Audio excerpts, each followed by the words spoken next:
What's up, chat?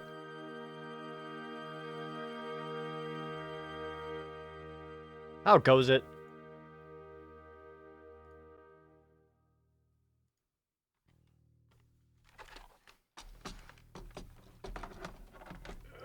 Just gotta very carefully set this up. Oh, please.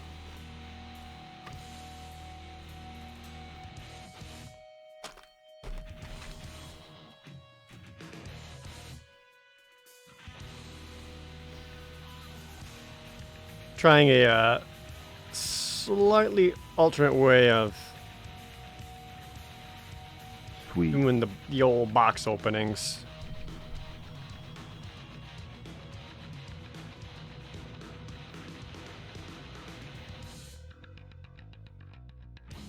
There we go.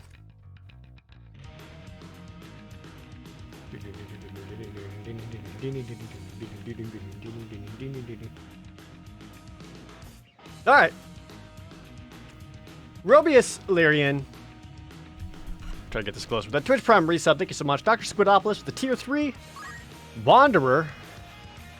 I don't feel comfortable calling you just Jared due to respect. Ah, no, just Jared's fine.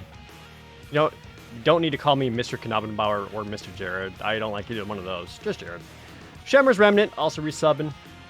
Professor Totopoulos. Thank you, guys.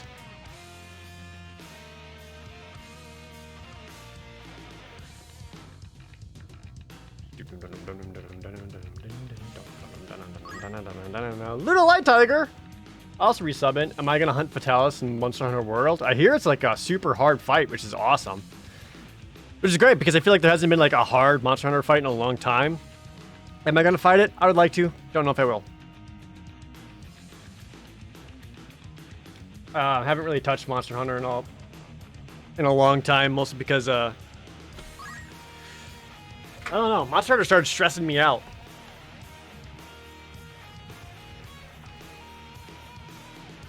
It reminded me of like MMOs, where it just feels like a constant rat race to like keep up with everyone else. Kind of like endgame MMO stuff, where it's like, get your item level up, dude. And it's like, I'm trying, but I can't. It's hard. I don't have as much time as everyone else. And then other people like get ahead and further or better, and that makes you feel worse. And you just constantly feel like you're playing catch up. I don't know. I don't want to like not enjoy Monster Hunter anymore, but we'll see. Related to Monster Hunter, did y'all see that like 15-second teaser of the Monster Hunter movie?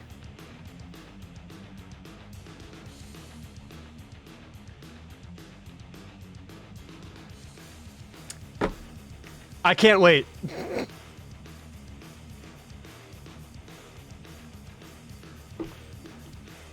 Real talk, no joke. I can't wait.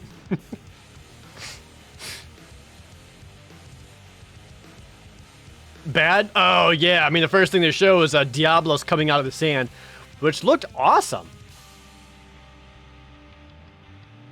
Like the Diablos coming out looked super cool. It's like, wow, that looks amazing. And then the truck turned around to start shooting it with a Gatling gun. And I'm like, well, all right. What's up, Brett Ultimus? Dude, your pirate D&D has been awesome. Ben gifting 10 subs to the chat. Congrats to everyone caught in that blast. Have I been watching? I'm not caught up at all, but yeah, I've been peeking into it just because two reasons. One, I love that it's like pirate themed, and two, I wanted to see Gerard play D&D because one of the things I always wanted, he and I always talked about doing is getting him into Dungeons and Dragons. I just never got around to it because one, I don't live in LA anymore. Two, COVID. So seeing him play has been awesome. And I know he's just really into pirates, but also I'm friends with Hunter, so that's also cool. Yeah, that's awesome. Grass, man. Super cool.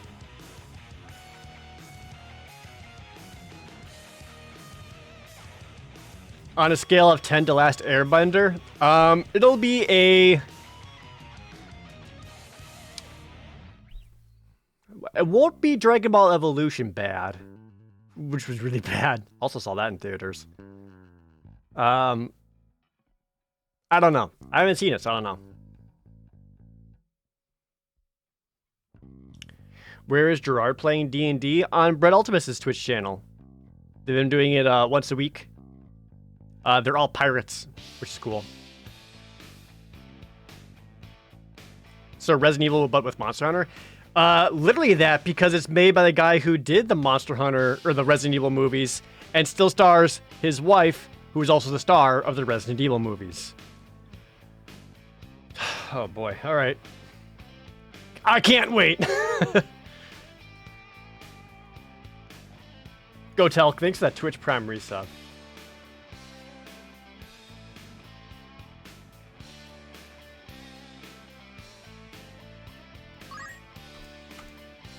Yeah, Diablos looks great. Give him that. I'll probably go see the movie and actually, we'll probably talk about it on a video. Cabinets also resubbing. Thank you guys. Who's ready to open up some freaking magic cards? What I think is going to happen is they're going to have all these guns, and then they're going to lose their guns for some reason, and then they'll like switch like Monster Hunter stuff, because I saw them like in like known armor and having like the bone greatsword. I'm sure that's what'll happen. Okay, so I tried to slightly tweak my setup here. I might need to adjust some more things like the focus and whatnot, maybe the exposure.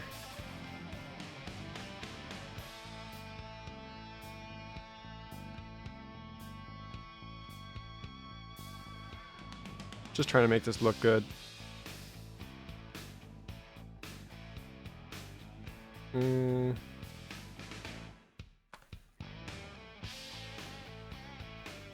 Get that auto white balance in there. Sure. I tried to move my camera. It's like right here instead of coming over my monitor and over. So it should be a little more like straight on and less like angled, if that makes sense.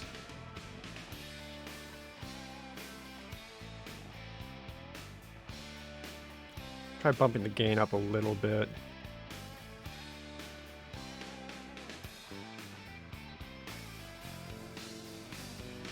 Set the white balance about there-ish.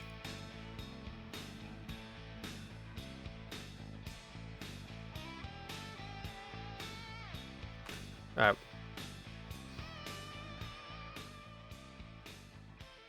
I think around there's okay.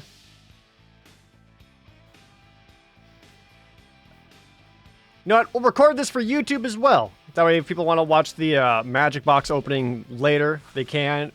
So don't forget, chat, we got a Zendikar Rising booster box. We also got one of the new set booster boxes, which is supposed to be a new way of just opening boxes and supposedly being able to get more rares and mythics.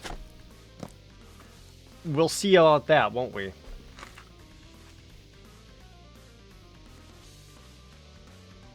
Let me move my cam over just a wee bit there. Alright, so as always, chat, treasure counts will be mythics, foil rares, and foil mythics. And then if there's other money cards, which I doubt there will be, we'll count those too. But those are the main three. Those are going to be the treasure counts. So I need you guys to count the treasure with me using that treasure chest emote. Is this the I bought one so you don't have to situation? Pretty much mistaken potatoes. That's why I bought it, because this is literally an all new product. They've never done this before. And it's supposed to be just a new way of opening boosters if you're not drafting them. I think it's confusing, because there's less boosters in here than there are in the draft box. But maybe you'll get more uncommons or rares out of this. Who knows? We'll see. Let's open some freaking boosters. So, what do we want out of this box? Dude, Kyle, it's so confusing. I hate it.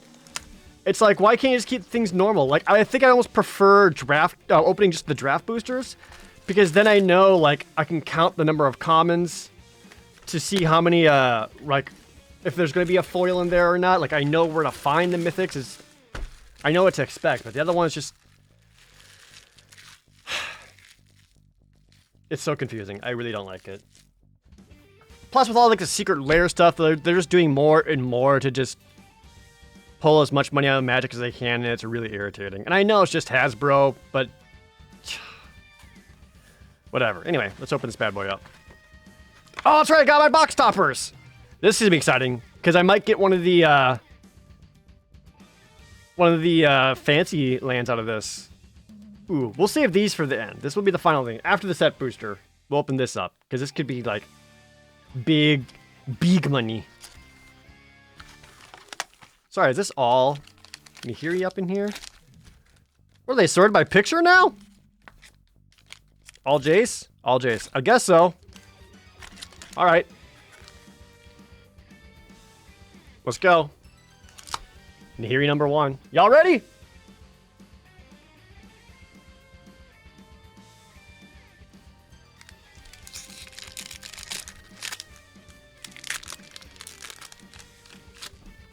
So same as always, I'm going to account the number of commons that are in there.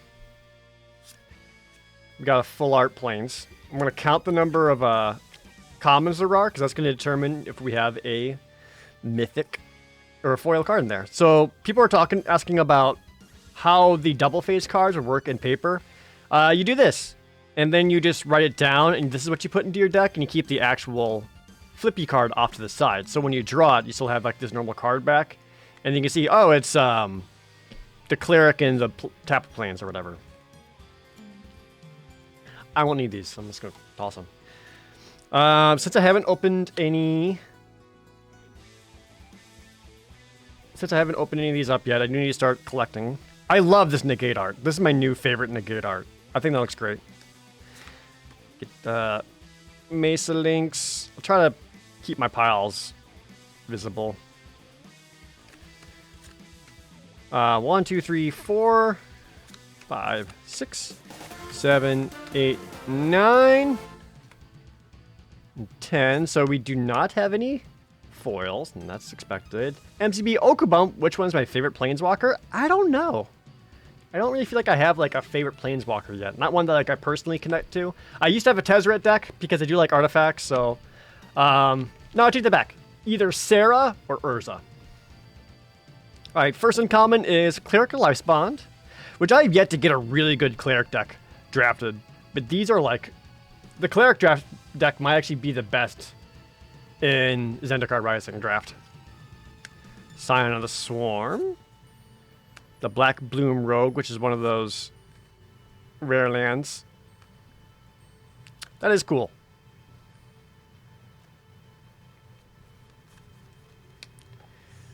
Alright, first rare though is Nihiro's Lithoforming. I am not a fan of this card. We change the focus on this bad boy. Try to get that. Whoop, not that way. Other direction. Alright, where do you like a camera? I just need to get a better camera for these box openings because Razor Kios are shit. Don't buy it. It looks bad. I know it's selling point. It has a built-in ring light, but the ring light is also bad. Not a fan.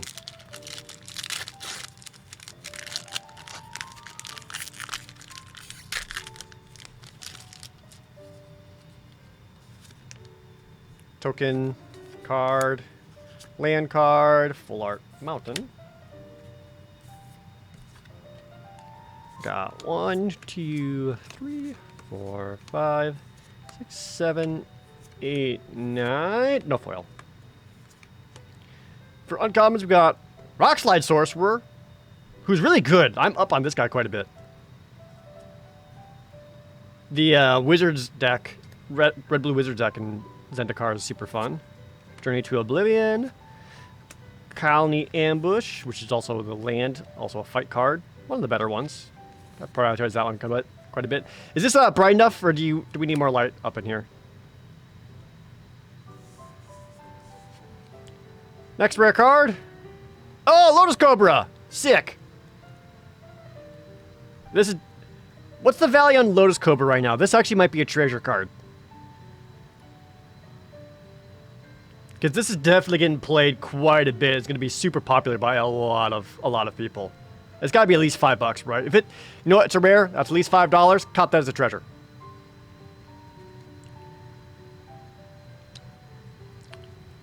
The $6+. Oh, I need to get my sleeves. I keep forgetting my sleeves. I got to sleeves up the treasure cards. All right, chat. Look up how much it's worth. I'm gonna grab some sleeves.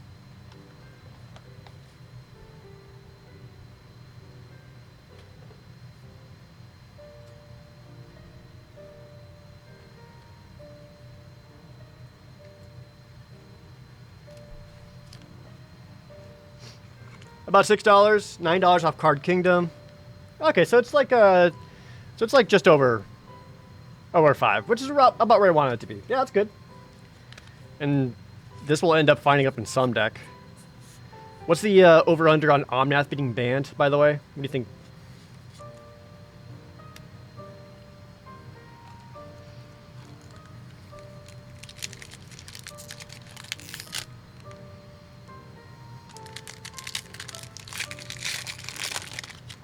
Very low.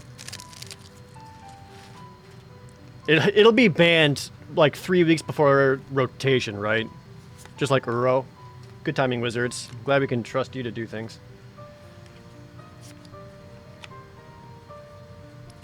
One, two, three, 4, 5, 6. Ooh! I forgot these even existed. They're like alternate arts. That's cool for the Akum Hellhound. Oh! Only 9! We got our first foil! It's happening! Moss Pit Skeleton, who I've only found to be just okay. Minecarver, which works in the mill decks. Rare is McKindy Stampede. Hold on, is our foil a flippy card? Nope. Okay. McKindy Stampede, which I end up playing as a land more than a spell. Rare card. Confounding Conundrum. This is a constructed card for sure. I don't know if it... I feel like it's too slow to work in any constructed format, though. Foil card. Sizzling Barrage. Dumb. That's just a common, not treasure. Not treasure. Wizards and Hasbro's been particularly greedy lately. Yeah, when they changed the CEO in 2016, that's when it started getting especially bad. I agree. Lord Swamp. But yeah, it's so irritating. 3, 4, 5, 6, 7, 8, 9. Oh, another foil? Back-to-back foils. Okay, cool. Hopefully it's not a foil common. I can't imagine there's a whole lot of foil uncommons in this set that's worth money. Skyclave Shadowcat. I have not been impressed by this card in Limited. I just feel like it's too slow. Relic Vial, though, super good in the Cleric deck. I would like first pick that to speculate a build around. Baying Veil. That's fine. First off, the rare card. Oh, it's Seraph! That's awesome! The blue-black rogue that basically has ninjutsu. 4/4 flash. If it deals combat damage to a player, you take a permanent card from their graveyard and put it into play under your control. And it's any permanent. So for some reason they don't have a creature, you just take a land that they've had to mill or something off of it. This guy is super good. He's got to be worth some dollars, right? I consider this a treasure card. And because I really want to play rogues.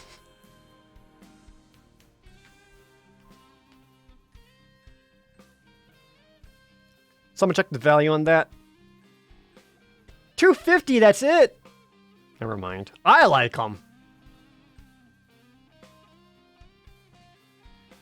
We still got the foil. Whoa, foil mythic! It's only Morog, Fury of Akum, but it's a foil mythic. This is the 6/6 Minotaur with landfall, where every time you play a land, you get another combat step. How much is a foil mythic Morog actually worth, though? $9, $15, $5, $10 foil. At least some. It's a foil mythic. He mythic. Got him. Not the most exciting foil mythic, but it is a foil mythic. My sauce, thanks to the resub.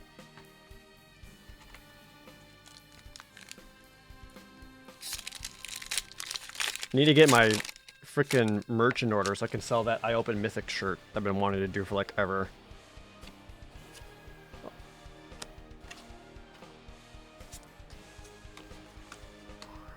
Ooh, oh, double foil art, or alternate arts. I like the Scythe Cat one. Actually, these are both pretty cool. That's pretty cool. Is this another mythic pack? Yeah, this is another mythic pack. Alright, sick. Just crushing it today. Roost of Drakes. Probably one of the best build-arounds in Limited. Kargon War Leader, classic. Other warriors you control get +1/+1. Malakir Rebirth, which is alright.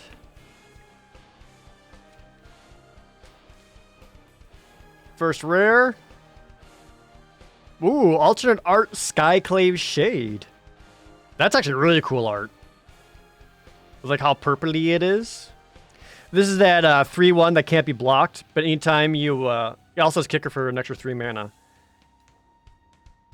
And then whenever you play a land, you can cast it from your graveyard. Treasure, I don't know. I don't know if this is really seeing much constructed play, so I'd say probably not. 36 cents. Awesome. Well, it looks nice. Foil card, though? Oh, foil full art island? Is that actually worth money? I think they might be. Weren't the foil art lands kind of popular? Help me out, chat.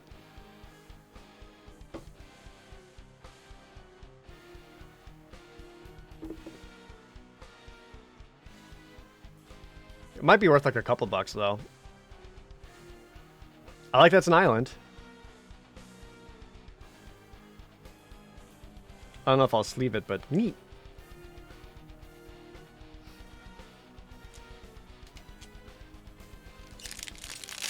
Now, some Commander players somewhere will want it. Hey, Scholar Megas, thanks for the resub. Miss anything great? We got a foil Morog. That's like the most exciting thing so far. Token, full art land.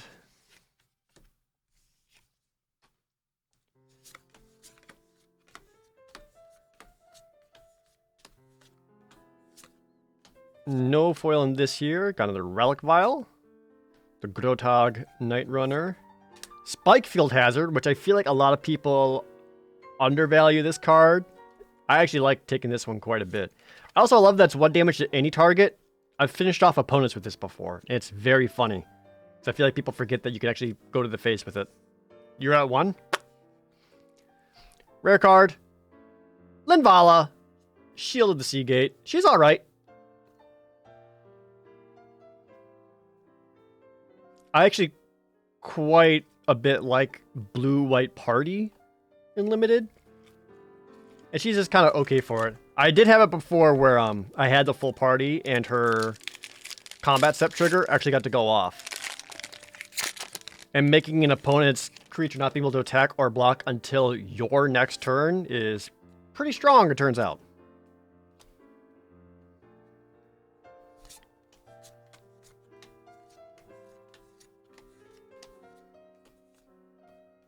No foil in this one. Thundering Spark Mage. Tidetail Cleric. Kabira Takedown. Land. I actually like that land art quite a bit. Cliff with some blue sky and some land in there. Looks nice. Rare card. Inscription of Insight. Sick. No idea if this is worth any money. But this card's really good. Where if you get to kick it, you get to do just a bunch of crazy stuff. Sub $1. Bummer. What do you think about the whole Walking Dead cards?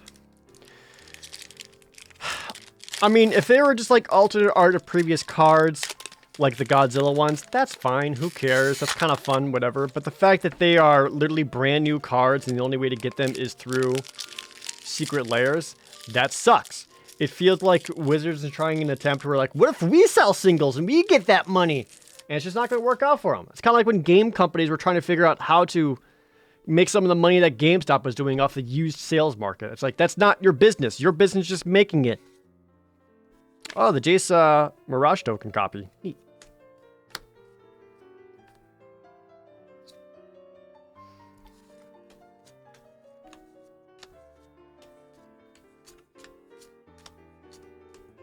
I don't know, but it's also like the fact that they consider them to be like,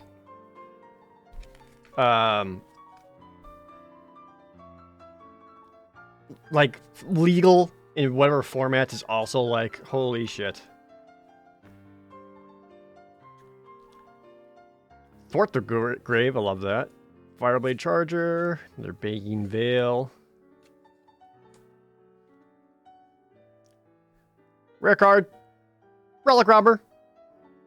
This is that 2/2 with haste, where if you damage the opponent, they get that 0/1 token that deals them an extra damage every turn. And it's very difficult for them to get rid of.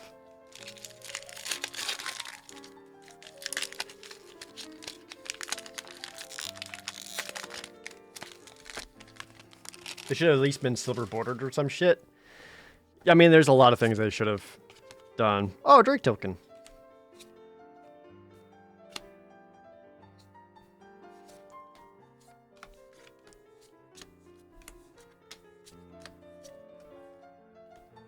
Well, it's like between the Walking Dead secret layer cards and just how bad Standard has been for the past, I don't know, 3 years, you could tell there's been some sort of design or philosophy shift that happened around, 2016, 2017 that's making the game just worse.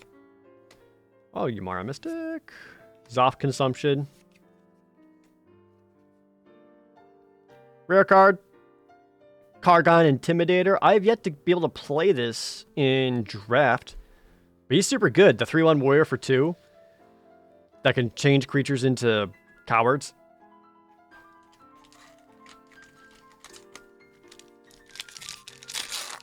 Intimidator is great for Monota. Yeah, I've seen that. Where basically you activate that to make one of your own creatures into a coward. So that when you attack with Monota, it's considered a non-human creature. And then you get the Monota trigger off of it. Smart.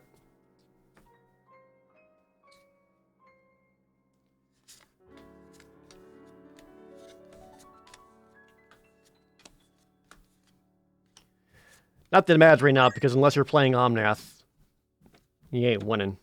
Hey, Glacier Wolf, thanks for that resub. Best part about this card is to call someone a coward. Exactly.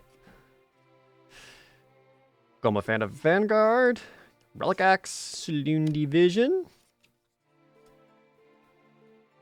Rare card. Swarm Shambler. Is that 0/0 fungus for 1 green that comes with the +1/+1 counter?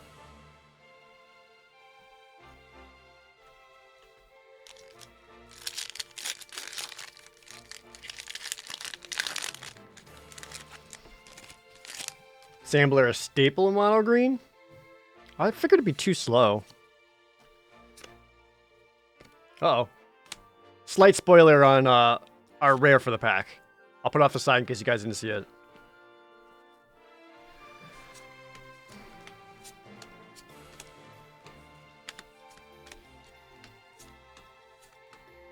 Veteran Adventurer, Skyclave Plunder, which I'm not crazy about. Ooh, alternate art Brushfire Elemental. This actually makes more sense than the normal art, because you can actually see it's like a little shambly elemental, and he's got a fire fisty. And the mythic... Sorry. I mean, it's a mythic. Our mythic is Agadeem's Awakening, aka the Boltland. I have not kept up on these land values. I think these are, what, $8? The lands that you can play untapped for $3 for 3 life. But you also got the spell ability on there just in case. I like this one quite a bit. About 13 to 15 bucks? Even better. That's a treasure. Treasure count up. Someone tracking this shit, by the way?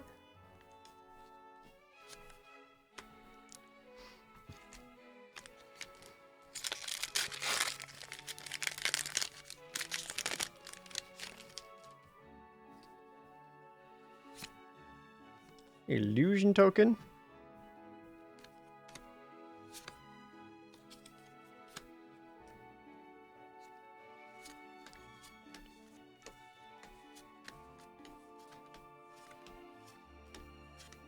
No foil in here, but we did get the alternate art Skyclave Geopede. Treasure count currently at 3. Got it. Thank you, Silber.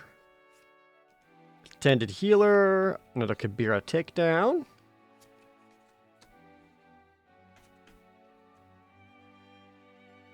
Rare card. Archpriest of Iona. This one's been alright. It's the 1 mana at minimum 1/2. But it gets more power for every person in your party. I've yet to have that full party effect happen, though. That one's a little more difficult, but I do like her.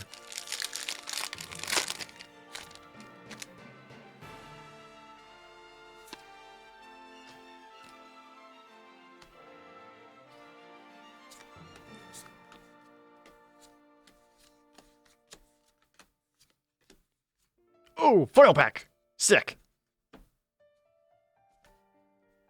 Base camp. I don't like this card at all. In any situation. Add colorless mana or add 1 mana of any color for cleric, rogue, warrior, or wizard or activate ability of a cleric, rogue, warrior, or wizard. But it also comes into play tapped. I don't like this card. Don't like it. But I do like the Ruin Crab. The 0/3 crab, where if you get a land, you mill them for 3. What a crab. Now that is a crab. Got the another Black Bloom Rogue land. Alright, so first off, the rare card is the green inscription. The green inscription is super good. Because it only costs 5 mana to be able to do all the things. We get to counters, do a fight, gain life, I guess.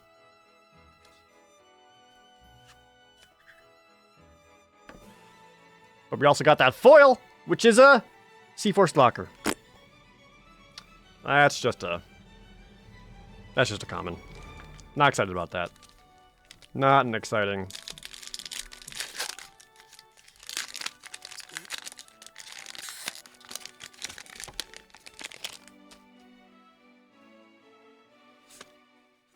Plant.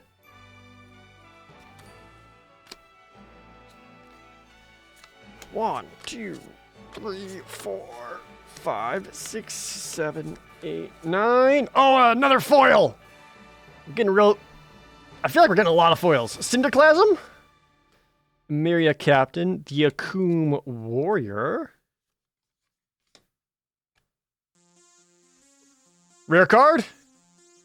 The Forsaken Monument, which is basically unplayable unless you're playing, like, anything outside of limited or standard. Colorless creatures you control get +2/+2. Whenever you tap a permanent for colorless mana, add an additional colorless mana. Whenever you cast a colorless spell, you gain 2 life. So basically, if you have an Eldrazi deck, hell yeah. $15? It is a mythic. I'll count that as a treasure. Sorry, $8. Well, still pretty good. Yeah, because you can. I feel like a lot of cards that end up being worth a lot of money is just for freaking commander players. Foil card, though. It's just spare supplies.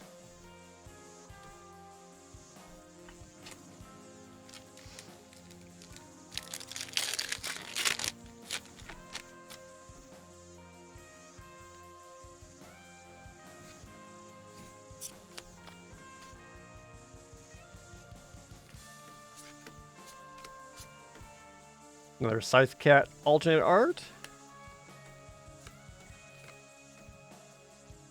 Another foil? Okay. Down for that. Got that Shadow Stinger. Another Grotog Night Runner. Another Akoum Warrior.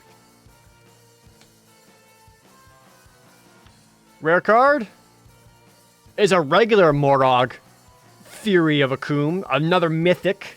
What's I got the foil one. Should I bother sleeving the unfoil mythic, or is he not worth it?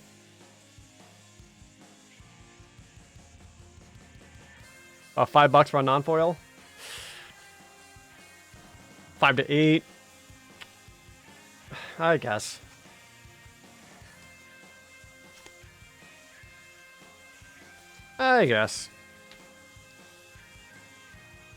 And the foil card is just a Thundering Spark Mage, which has got good foil art, because it's basically like all the lightning effects plus his eyes, which is neat. My red stack is much larger than any other color right now.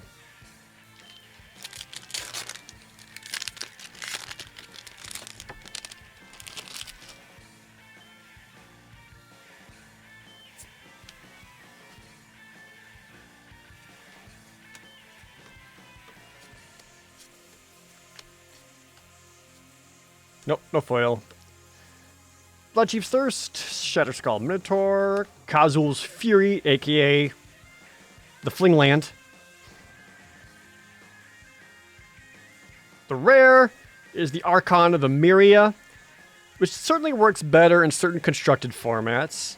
Although I don't hate playing it in limited, because a 2/3 flyer for 3 mana is pretty good. And you don't always need to double spell that much. But if you know your opponent's got card draw, I think it actually works pretty well. But I got a Cat Beast token, but the back says Popular Magic Formats, Standard, Booster Draft, Commander. I disagree. I don't really feel like Standard's been popular for a while. I think Standard's just kind of been what people dislike the most.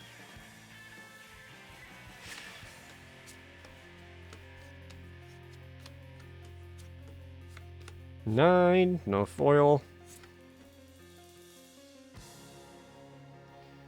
Fearless Fledgling. Divine Gecko. Spiked Field Hazard. Standard is better now that Uro's banned. Have you been paying it much attention, 0 Point? Because basically Uro is banned and nothing changed.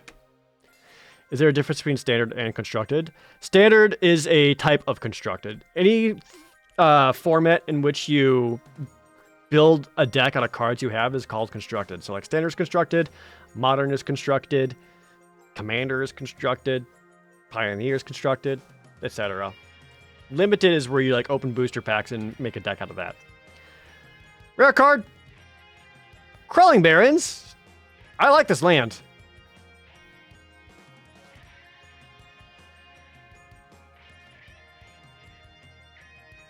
I don't know if I like this more than like a oh, what's it called? Crap. Not Creeping Tar Pit. The colorless land that you can pay 2 to activate into a creature. It's in my Pioneer deck. Why can't I think of the name of it?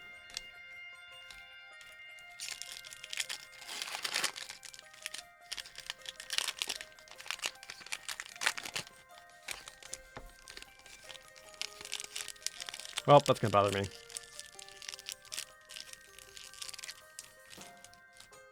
Mobilized District? No, it's older than Mobilized District.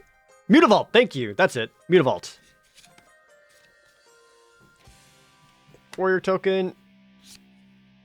I did see a foil way in the back, so this is a foil pack. I think I still like Mutavault more just because of its cost efficiency. Ah, man. This Dreadworm art is awesome. Because it's just like the massive worm busting out of like this temple and just 2 people being like, ah, shit! I just wish the card was better, you know? Like a 5/4 for 5 mana that can sometimes be indestructible. It's not even a 6/4 for 6 mana. It's cool art, though. Kitesel Cleric, Spring Mantle Cleric, Roost of Drakes.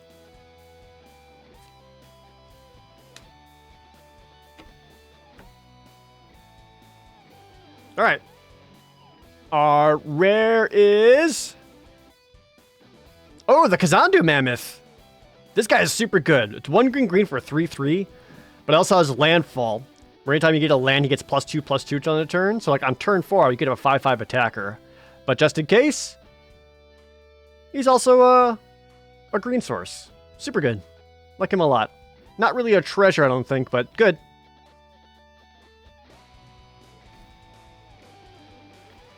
And we also got a foil card, which happens to be... Oh! Oh! Ooh! Hell yeah! Foil red-white land?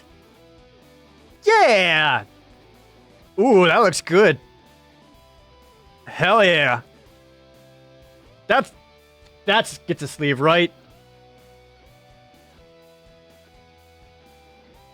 My Boros heart wants this so bad. How does back-to-back cards work? Well, basically, Toby, when you play it, you get to play one side or the other. So I could put this down as a red land, or I could put it down as a white land. Check the artist. The artist is Noah Bradley. How are you supposed to use double-sided cards if you don't have sleeve? Well, every booster pack, not every, most of them also comes with this card. And you basically just write the name of it in there and like what it does so that you have this in your hand instead. And then when you play it, you just grab this off from the side. That looks nice. Also, it's the borderless art. Is that normal too? Or are they all like that? I think they all might be like that, right?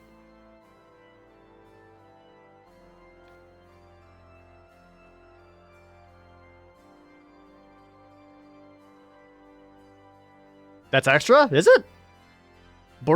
So foil, borderless. All right, check it, chat. That's treasure. Count it.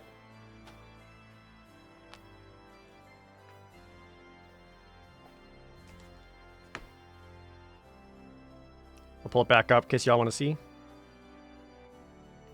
Without reflections. Yeah, or just grow up and buy some sleeves. Right. I mean, if you're going to be playing Constructed, generally you should play with sleeves. I try to play with sleeves almost all the time, unless I'm doing some like super casual draft or sealed or something. But even when I go out to tournaments and Grand Prix, I show up with a bunch of pre-sleeved lands. Because that could save you a lot of time in deck construction if you don't have to spend an extra 3 minutes just sleeving another 18 cards, you know?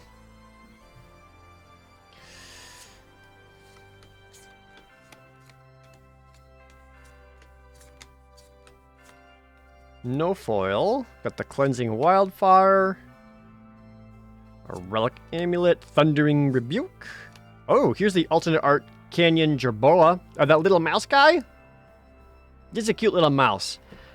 Been underwhelmed playing this card in almost any deck, though. Like, even like the red-white kind of aggro stuff. Haven't been impressed by them. Hey, Chrono66, the resub. How's the set looking so far? The draft, I've been loving the draft set as a format. It's like I think it's the best format they've had since Dominaria. I wouldn't know if I'd put it in like top of all time by any means, but super good. We got full art. Oh, we got the other green land. Green-red land. So this is not borderless. Yeah, this is not borderless. This is regular type green-red. Neat. I do like those lands quite a bit. I also use Dragon Shield sleeves. I've had the best luck with those. I'm not really a fan of the I'm not really a fan of the art sleeves, where it's like, check out my magic sleeve, but it also has Goku on it, or some anime titties or whatever on there. Not really a fan of those. $5 to $8 for the red-green one? I'll sleeve that. I should sleeve the lands. basically any land in Omnath colors.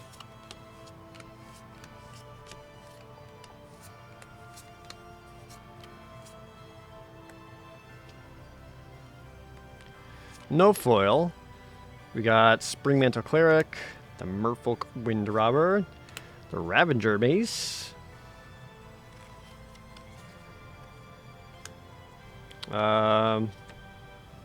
Put that under multicolor.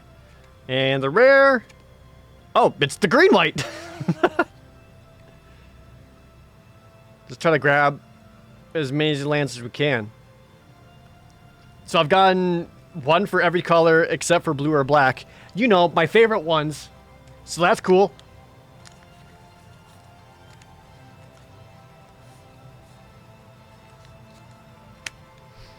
Oh, that'd be ideal. With as many lands I'm getting, just get an Omnath.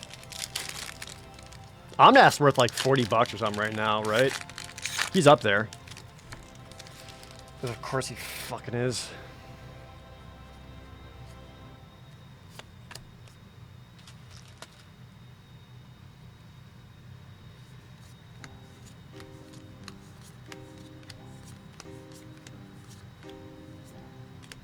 No foil, but we got Marasa Sproutling. Null Mage's Domination. The Umara Wizard. Rare card. Charax the Raging Isle! Charax the Raging Crab! Have you guys seen this crab? He's a 017 crab. A Leviathan Legendary crab. Crab Tribal. I don't play Commander, but now I do. It's a crab deck. Plus, the Mistform Mystic, so I can make copies of the crab.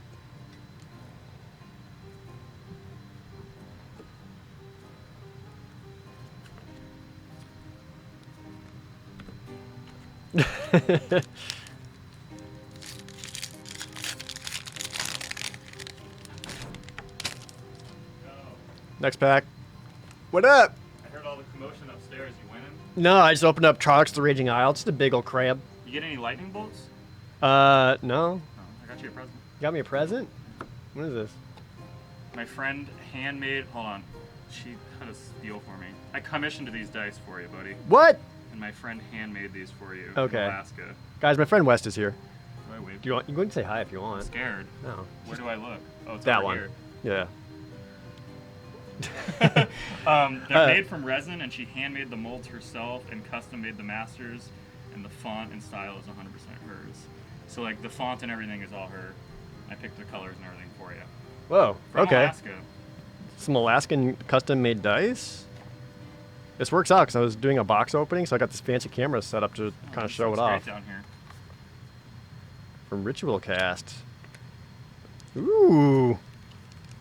Oh, look at these guys. I've been dying for new freaking dice for so long because I'm so mad at my old ones. Because they keep rolling like shit. Oh, that looks awesome. Got like gold lettering. I'm not a big dice guy, but like they felt so quality to me. I was like, I have to get these for my dice friends. Yeah, these are awesome. Thanks, man. I'm glad you had a good Very Alaska welcome. trap. Enjoy, man. Thank you.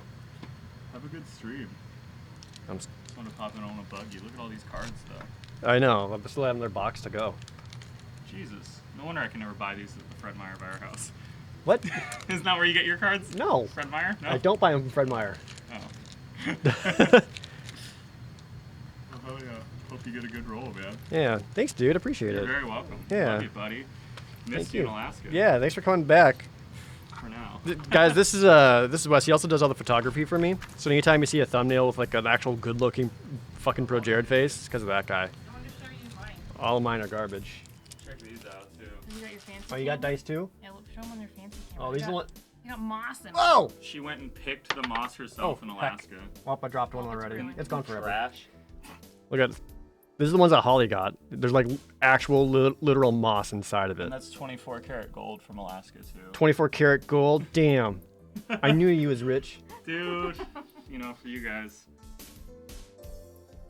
Oh, they're in the chat. Oh, Sammy's up in here? Yeah. Shout out to Sammy. Thank you, Sammy. Once again, here, made those. here's the card. Ritual Cast, everyone.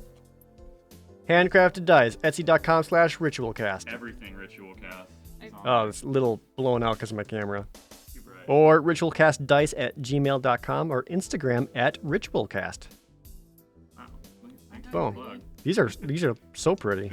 I told Wes to have her make yours look like amethyst so that they could be your new ones and they weren't chipped or rolled out. Yeah, my other amethyst ones are chipped, and they do keep rolling bad, which is why I'm a mind flayer. Whoops. Whoopsie doodle. All right, thank you guys. Yeah, you're very welcome. Appreciate it. Thanks, Sammy. Sammy. Thank you, Sam. I wanna say thank you, too. Yeah, thank you. Also, I have a PO box in case you guys want to send me some other bullshit. Anyway, back to magic cards. 1, 2, 3, 5, 6, 7, 8, 9. No foil.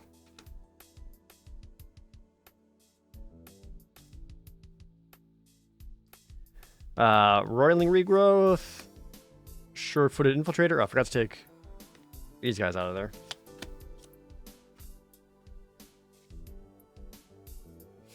Drawry Disruption.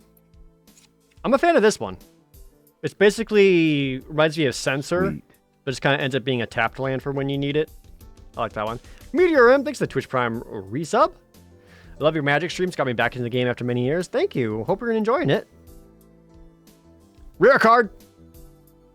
Tabarax. Hope's Demise. The 2/2 flying for 3 mana.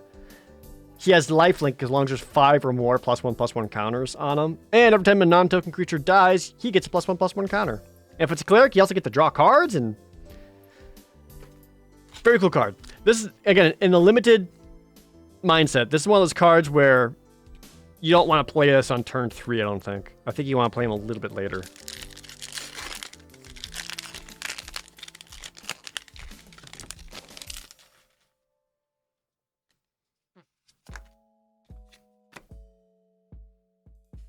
Welcome to Magic the Gathering Arena. Free to play, standard, draft, sealed, and more. Play anyone, anywhere, anytime. It's free, but not that free.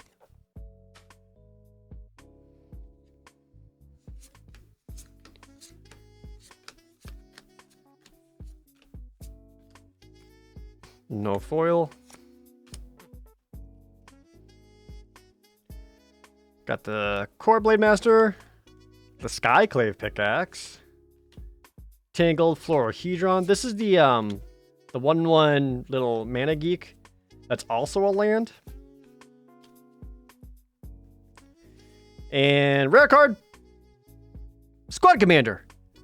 I actually like this guy. I haven't gotten to play it where it really gets to pay off with like a large party, but I like this one, the blue-white decks. We just get a bunch of little 1/1s. That's one of the few times where you have that, and then you got the Skyclave Stampede for afterwards. It actually kind of pays off.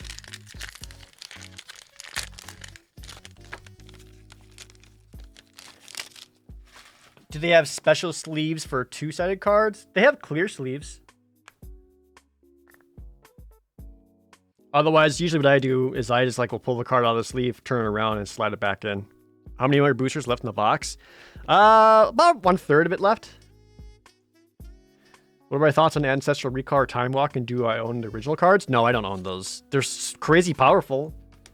Like, it's hard to be mad at Ancestral Recall. Just 1 blue, draw 3 cards. Please, thank you. That shit costs like 6 mana these days.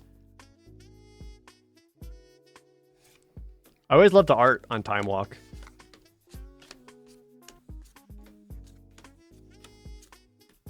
No foil, but we did get another Yumara Mystic. I've got to get the gold rogue.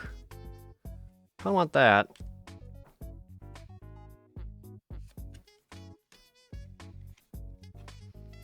Rare card. Scourge the Skyclaves. Here's another mythic. This is a 2-mana mythic. But you can also pay an extra 5 mana to kick it, where if you kick it, each player loses half their life. But his power and toughness is 20, minus the highest life total among players. I think this guy's actually pretty good. Again, another one of those cards where you don't want to play it on turn 2, because he's not going to do much. About 15 bucks. Is this much of a commander card, or is like Because commanders start off with more life than this, so I feel like he's a bit harder to play.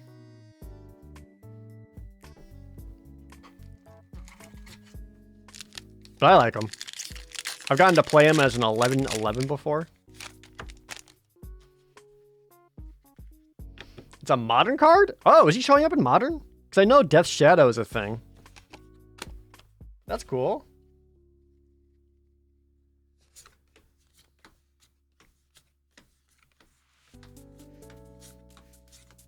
We got ourselves a foil pack.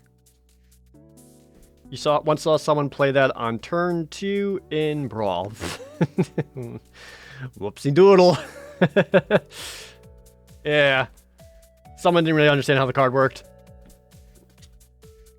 Regular Brushfire Elemental, Demon's Disciple, and a Thundering Spark Mage. Ooh. We got a flippy rare. Oh, it's the blue-black one! Oh, it's a borderless blue-black one! Hooray! Dimir Rogues is happening, Jared. You can do it. Hell yeah. Hell yeah. We also got a foil! Boom! Ah, fuck. Never mind. I need to buy more, like, sleeves for my treasures. I'm honest, I ran out of sleeves, guys. I mean, I've got more over there, but no go. Whatever.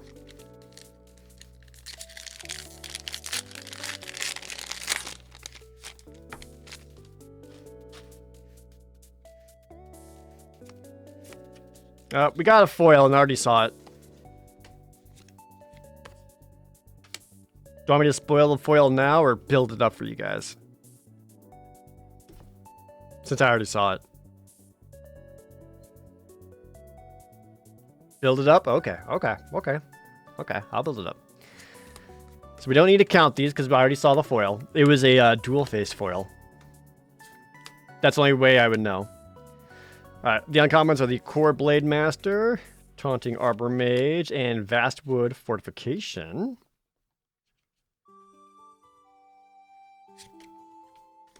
The rare card... Ashaya, Soul of the Wind, another mythic! There's like a lot of mythics in this box. The 3 green, where its power and toughness is equal to the number of lands you control, and all of your non-token creatures are forests in addition to other types. So at minimum, this is generally like a 3/3 at worst. Fuck, I need to get sleep for her. Damn it. But if you got more forests than that, even bigger, and then all your creatures make her bigger. Super cool. I need to... I'll get more sleeves in a second. But otherwise, the foil card... It's Begging Veil. It's a foil uncommon. It looks nice. But not crazy. Oh yeah, it's number of lands, not number of forests. So it's a 5/5 by default. For 5, which is amazing. Hold on, I gotta get more sleeves.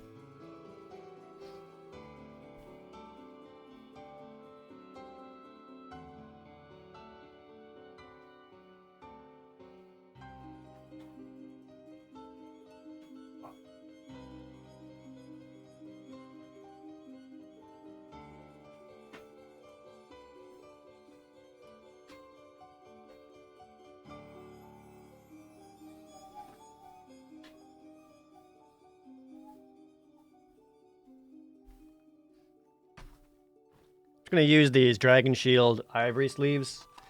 I bought these at a Grand Prix once because like, oh, Ivory. That's like white. That's pretty close to white. Then I got them. They were like not white at all. These kind of looked gross next to actual white cards, and I really don't like them. So I started using them as my sleeves for my proxy decks for some standard testing. But now, you know, why bother playing standard? So I'm just going to use that for some sleeves. I like putting my treasures in glossy sleeves instead of matte ones, though. I just think they feel nicer. But I definitely prefer matte for when playing.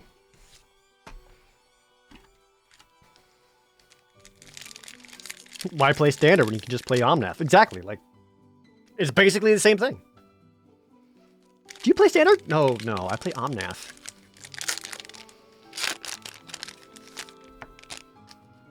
Although the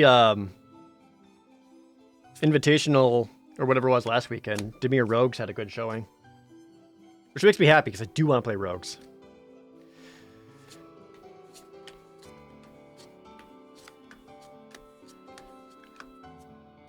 No foil.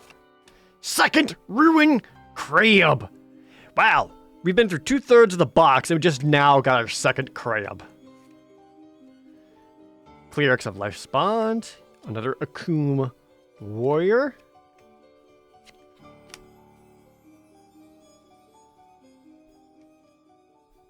Rare card. The Legion Angel. 4/3 flyer for 4, and when you play it, you can reveal a card you own named Legion Angel from outside the game and put it into your hand. I would play it just on its own because it's still a 4/3 flyer for 4 mana. That's really good. And if you happen to have more than one of those, even better. Cookie.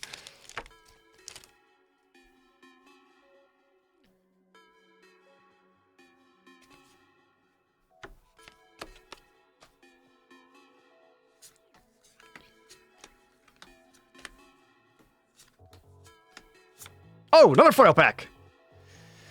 Iridescent Horn Beetle, the first one of that showing up. Oh, Catalos with the 1-year resub. Definitely not procrastinating my paper by watching you. No, how would you say that? Never. Windrider Wizard, another Tangled Florahedron. Also Aggro the Horse with a resub. Rare card! Felidar Retreat. And here's a Felidar.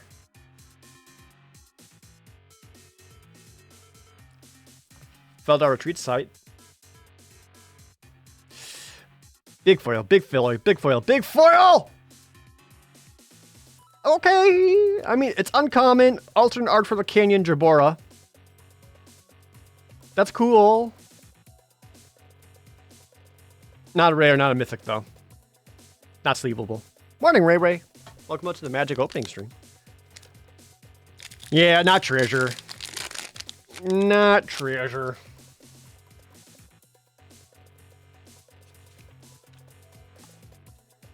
Well, speaking of insect, here's the insect token. Still waiting on your box. My boxes came super late. It's 3 black cards all in a row. I lost count. Is this a foil pack? This is a foil pack! Hell yeah! Hey, Link fan, what's up, dude? Good to see ya. Got Acquisitions Expert. I love Acquisition Expert, too. Because even if you only get one, you're still taking a card out of your opponent's hand. Allied Assault. The Skyclave's Cleric. Let's see, first off, the rare card is the Black Inscription, Inscription at Ruin. I'm less impressed by this one compared to the other 2 inscriptions. Just because a lot of its modes end up being much lesser impact, especially in the late game, but I don't hate playing it. I find myself playing this unkicked more than anything else. And the foil card, big foil. Fuck, no. Just an uncommon, Emiria Captain.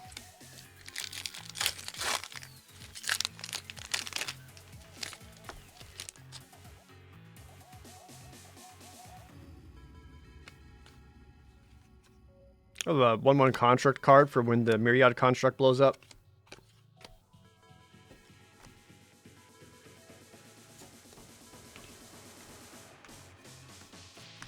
Ooh.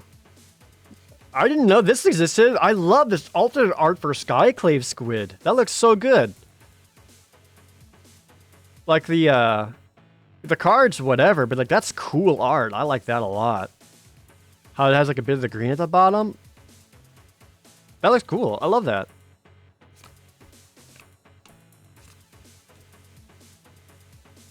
Our first Lull Mage's Familiar. Lithoform Blight. I'm not crazy about this card. I feel like more people play this than they should. And the Skyclave's Cleric. Rare card. Verazol, the Split Current. This card is crazy good. It costs X green and a blue, and it is with a +1/+1 counter on it for each mana spent to cast it. So at minimum, it's a 2/2 that you can make bigger. And then anytime you cast a kicked spell, you can remove 2 counters to copy that spell. It's any spell. That means you can kick in a creature and remove 2 counters to copy the creature. I've seen people like miss that ability and that trigger on Arena so many times.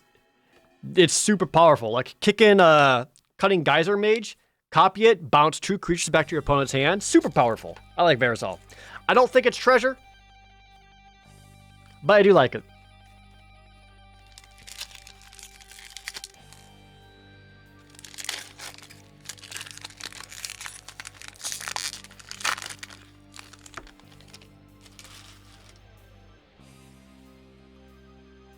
The copy is kicked too? Yeah, because you're literally copying the spell that you just cast. And if you kicked it, and you paid that much money, that means you're copying it.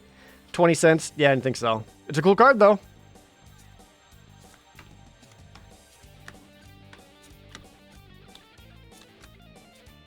Okay, not a foil pack. We do have just our first Merfolk Falconer. Jesus. Our first Marasa Rootgrazer. And a Songmad Treachery. Rare card! Shadow's Verdict. No. This is the black sorcery that costs 5 that exiles everything that costs 3 or less from the battlefield and from graveyards. Eh. I wonder if they actually made this card because of Luris, the companion. Just like as an anti-companion piece. Maybe.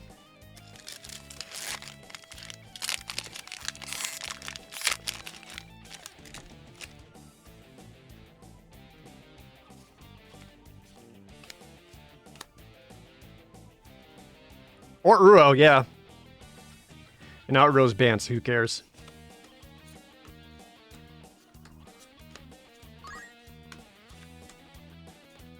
Not a foil. Link Fan, gifting us up to Tetsuo. Thank you, Link Fan.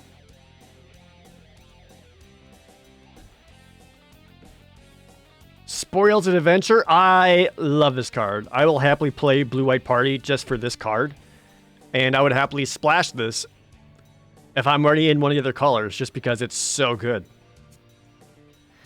Demon's Disciple. Malakir Rebirth. Rare card. Crackmaw Skycliff Ravager. Probably not a money card, but I do like it.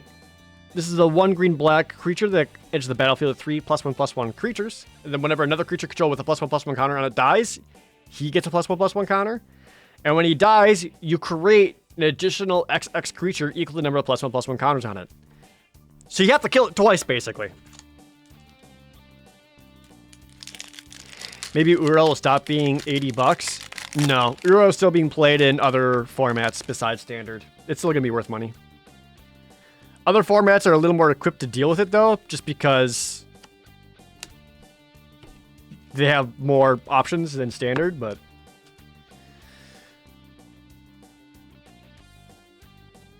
I just don't want like another 2 years of just blue-green ramp being like the go-to Standard deck.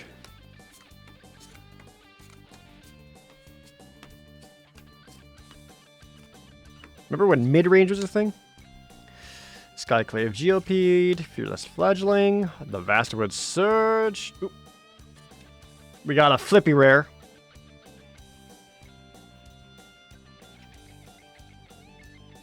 Flippy Rare. The Hagra Mauling Black Bolt Land. Hell yeah. This is a very good Bolt Land. Not even a Bolt Land, I'm sorry. This isn't the Mythic. This is just the tapped land or destroy target creature. Still super good. Is that worth sleeving?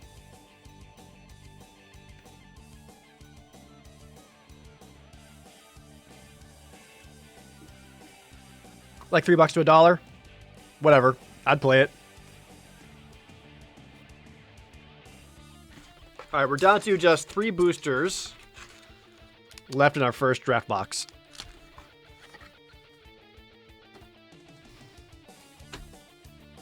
So here we go. We have not seen Omnath.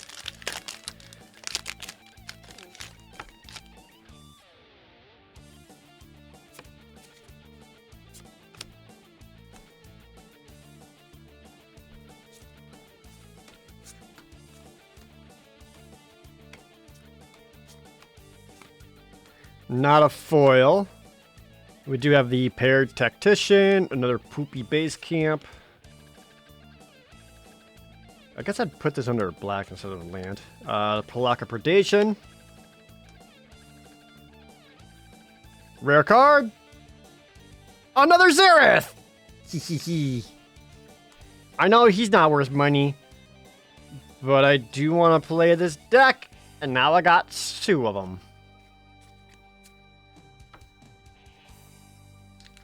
2 boosters left.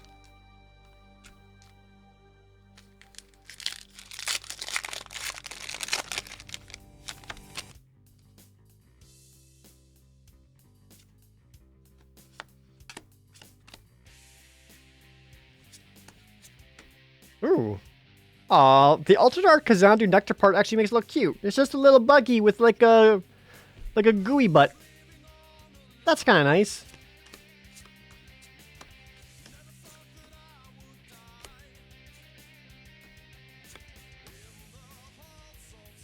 Did I miscount? Oh, I did. This is a, wait, hold on. 1, 2, 3. Nope, never mind. Not a foil. Just regular type. Sign of the Swarm. Skyclave Geopede. Song Mad Treachery. Any plans to play Baldur's Gate 3? Yes. Like 1,000% yes. Rare card. The Coral Helm Chronicler. This is a 3-mana 2/2 where anytime you cast a kick spell, you get to draw a card, then discard a card. And look at the top 5 of your library to find a kit card. It's alright. On stream, also yes.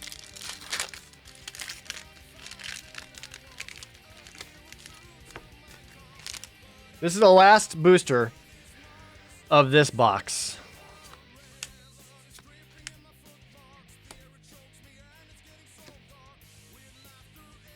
Is it a foil?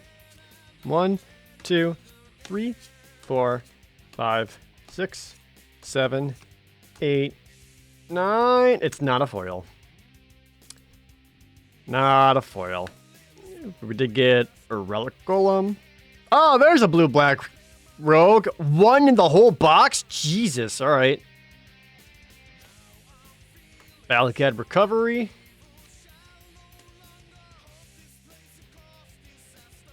Final rare card. Ooh, Nighthawk Scavenger. What a good rogue. 1 black for flying Death Touch lifelink. And his power is 1 plus the number of card types among cards in your opponent's graveyards. All opponents' graveyards.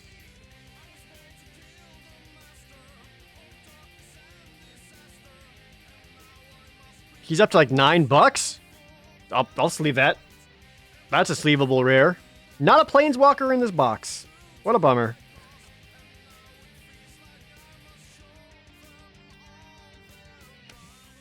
Well, so for our regular draft booster box, we got ourselves. Here's our money cards. Nighthawk Scavenger, Ashaya Soul of the Wild, borderless blue-black land, Scourge of the Skyclaves, the green-white land, the green-red land, the borderless full art red-white land, a Morog, a Forsaken Monument, Academ's Awakening, a foil Morog, and the Lotus Cobra. If we're counting that rogue, no, don't count the rogue. So this is what? 1, 2, 3, 4, 5, 6, 7, 8, 9, 10, 11, 12 total treasures. It seems a little on the low side. I feel like we had like some 14, 15 treasure counts before.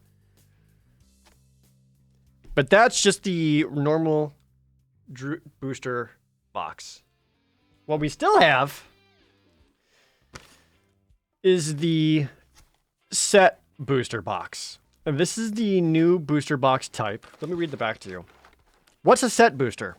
If you're not looking to draft Set boosters are an exciting new way to add to your collection. Each booster contains at least one rare or mythic, maybe more, a guaranteed foil, an art card, and, if you're lucky, an exciting card from Magic history.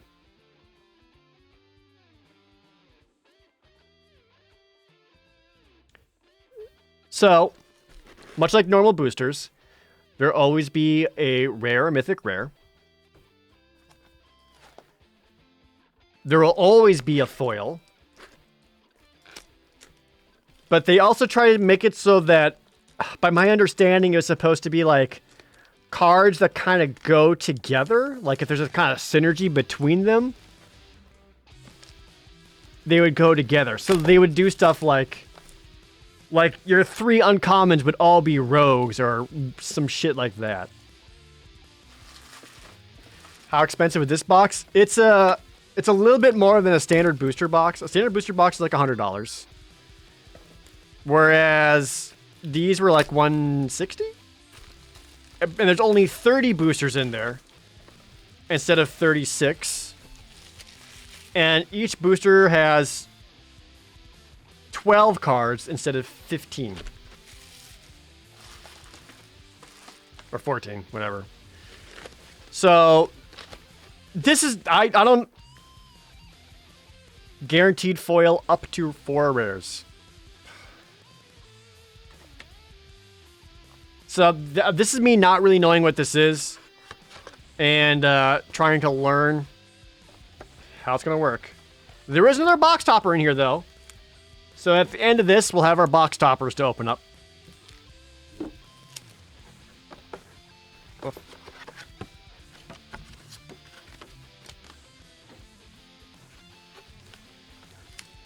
There's see, this is how it's displayed. They all look the same. Yeah, so every booster pack looks like this. A new kind of booster! So, okay. May contain these Zendikar cards. Each booster includes 1 to 4 rare and mythics. 25% chance of having 2. 3% chance of having 3. Less than 1% chance of having 4. 7 to 10 uncommon and commons. 1 land, 1 art card. 1 non-art card of any rarity. A foil stamped signature art card replaces the art card in 5% of the boosters. And a card from the list is included of 25% of the set boosters.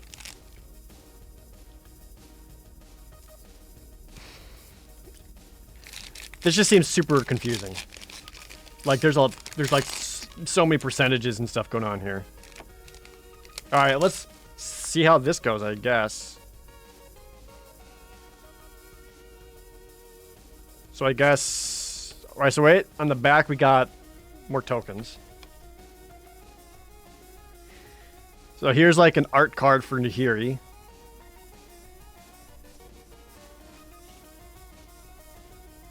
I'm not really into these. But like, okay. Full forest. Okay, so it was, hold on, it was 7 to 10. 7 to 10 commons and uncommons. So do we just count them to see how many there are? So it's commons. 1, 2, 3. That was 3 whites in a row. 4, 5. Okay. So there's only 5 commons. So therefore there should be 2 or more uncommons. So first uncommons are Merfolk Falconer. Next uncommon is the Umara Wizard. And then we got a Glacial Grasp, which is also just a common. Okay. But like they put the colors together. So I got white, black, and green, or blue. I did not get any green or red. Alright, so 3 cards are left. Next up is the rare. The rare is the Inscription of Abundance. Another green inscription, which is a good inscription. The next thingy is Omnath! We did it, chat!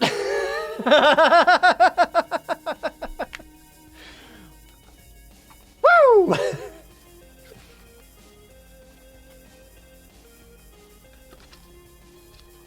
Well, sleeve them up.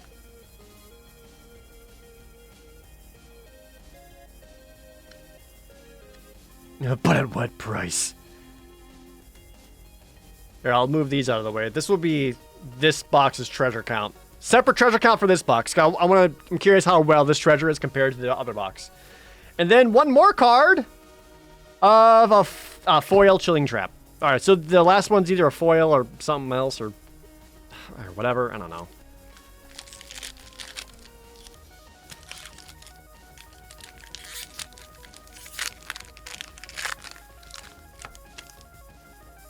What's an Omnath? If you haven't seen Omnath before, oh, Lux Supreme, thanks for the 100 bits. Omnath costs red, green, white, blue. So 4 mana, and it's a 4/4. But when he enters the battlefield, you get to draw a card. And every time you play a land, he does a thing. Your first land makes you gain 4 life. If you play a second land in the same turn, you get an additional green, red, white, blue mana. So 4 free mana. If you somehow manage to play a third land, you deal 4 damage to each opponent and each planeswalker you don't control. So basically, people just play a bunch of cards that allow you to play multiple lands in a turn. And it just gets out of control. Here's the next art card. Again, I mean, that looks nice. I'm not super into it, but sure. Planes. Okay, so our first one's Draga Visionary. 1, 2, 3. Uncommon Surefoot Infiltrator. Into a Merfolk Windrobber. Into a Thundering Rebuke. That's 1, 2, 3 uncommons. Okay, there's 4 uncommons. Back down to a common. And then another common. Okay. Our rare is Magmatic Channeler, which we haven't had yet. Which is cool. And then our last card is, which I guess would be the foil card, is a foil Demon's Disciple. A 5th uncommon. Okay. I mean, I guess there's more uncommons in that pack. That's kind of cool.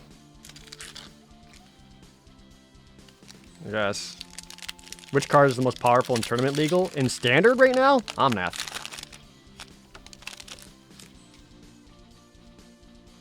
Now here's another art card. Just for a wasteland. Got a foil island? Hold on. Didn't they say something special about the foil lands?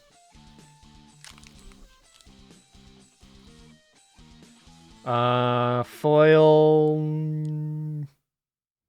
No. There might be multiple foils in this pack if one of them is a foil land.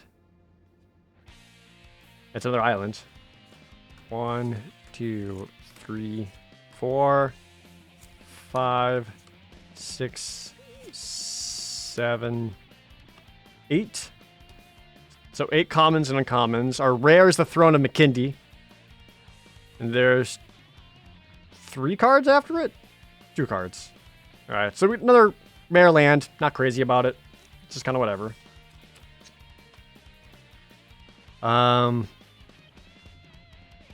Okay, you've got 2 rares in one pack. Whoa, we did it! 2 rares! A land and a Coral Helm Chronicler. Whoa, oh my god! Sick, dude! And then the last card is another foil, which is Tormenting Voice. Okay. So 2 rares, 2 foils. Whoa! Such value!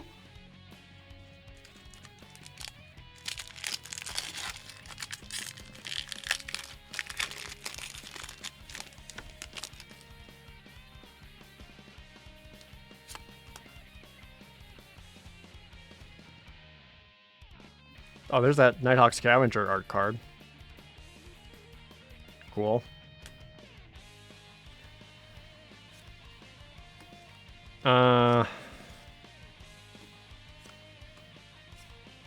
Another acquisitions expert. Okay, extra soaring thought thief. That's 3 rogues in a row. That's nice. And a shell shield. Next is just another common. 2 left, so 1 rare and a foil. The rare is another crawling barons.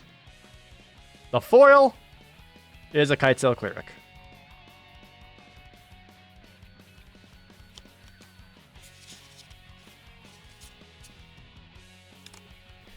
Okay. So about every 4th pack should have 2 rares. Yeah, we'll see.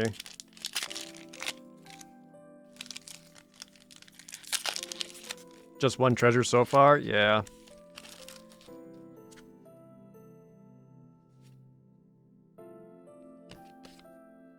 Art card.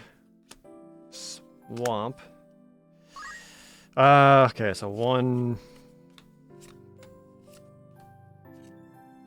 So like, it was like 3 removal spells on a row, followed by a cleric. Oh, alternate art sky clave pickaxe. That looks nice. And just another feed the swarm for reasons. You know, Cargon war leader for reasons. Manatha, thanks that resub.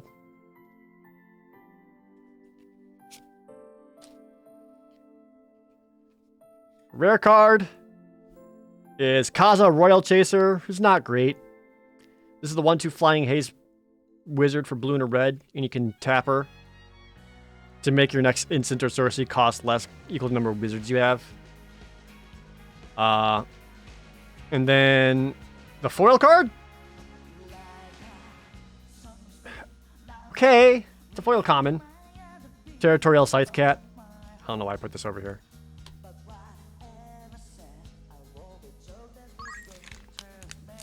Josie McDanish, thanks for the resub. Oh, what's up, Zoran the Siege Tower? Thanks for being here. Thanks for watching the Chandelar series, too. I would love the top-rated GP. If GPs will exist anymore after this, let's be real.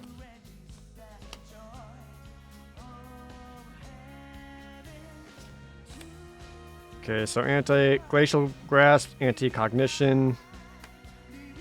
3, 4, 5, 6, 7, 8, 9.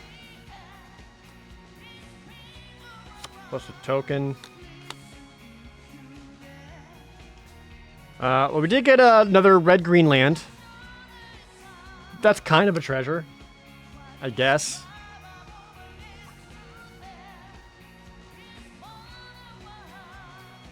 It's an Omnath land at the very least. And our foil is Glacial Grasp.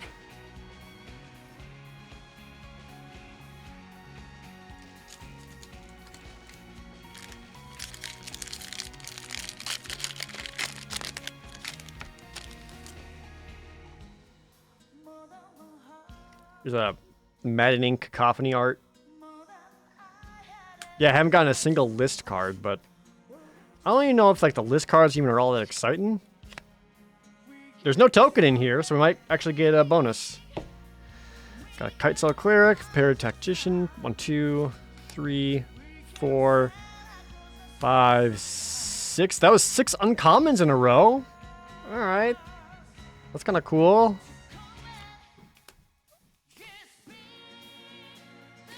And then...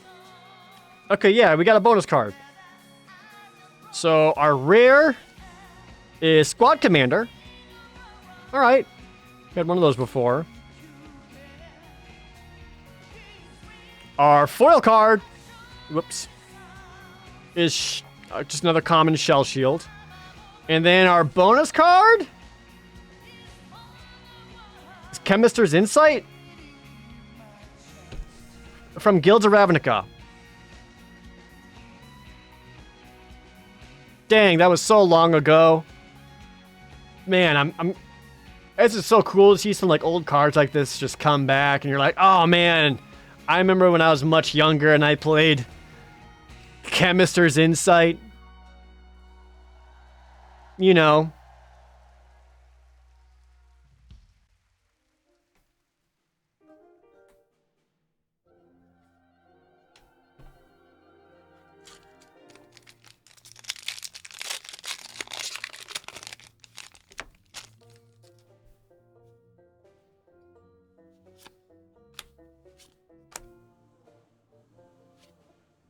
What?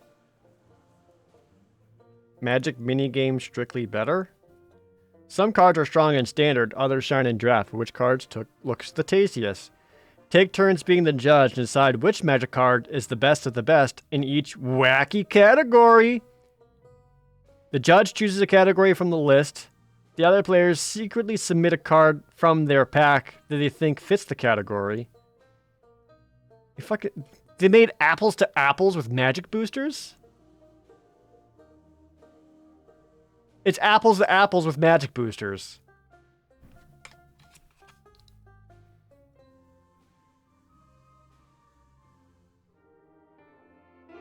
Like, okay, guys, open up your booster and now show me the worst way to die. And then everyone puts their card in that they think it's gonna be the worst way to die.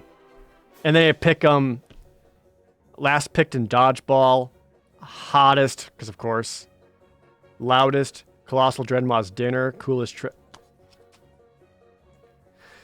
Okay.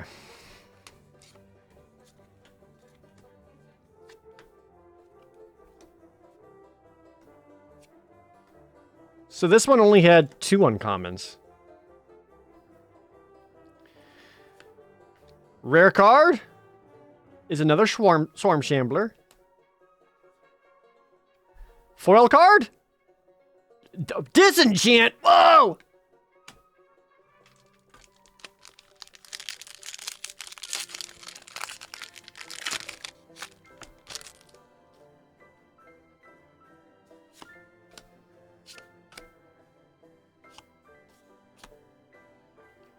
Alright, so we got 1, 2, 3 commons, all white. 4, 5 commons, both green. 1 uncommon, 2 uncommon, 3 uncommon. 2 left. Rare card. And heroes lithoforming. Foil card. Blood price. Great.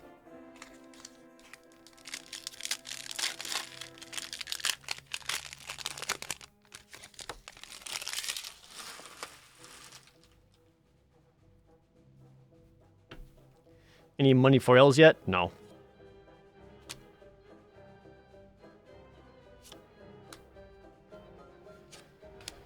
Okay.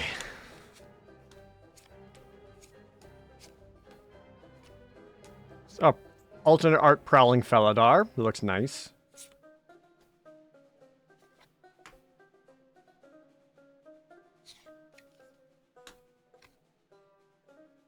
Okay, so rare card.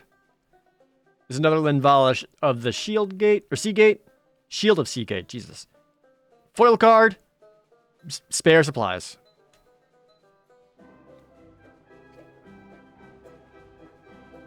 Nice timing music.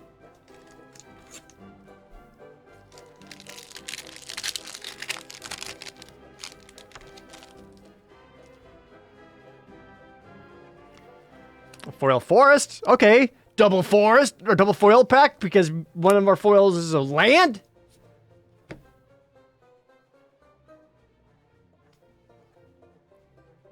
So okay, we know there's 12 cards. So 1, 2, 3, 4, 5, 6, 7, 8, 9. Okay, maybe that's the way to do it. Count up to 10. Before the rare shows up, because then you get something extra. Okay, so our rare was the Valakut Exploration. Is Omnath my only mythic? In this pack so far, yeah. Which means the next card is a foil? Yeah, okay. So our rare is Valakut Exploration.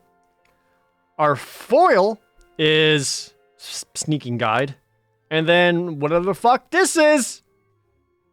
Golgari Thug. Oh, I mean, at least this is an actual older card. It's got like the old border rune on that and everything.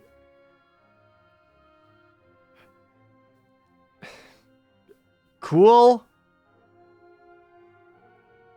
It's a 2-mana 1/1. What's put into a graveyard from play. Put target creature card in your graveyard on top of your library and has Dredge 4.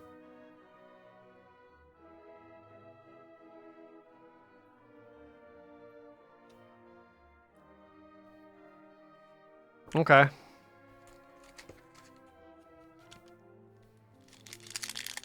What's the point, though? I don't know. Like, what am I supposed to do with these? Is this supposed to be like, don't you want to play Modern? It's like, I don't know. Are you going to support Modern? You planning on doing any more Mythic Invitationals of Modern or anything that's not fucking Standard or your dumbass Historic format?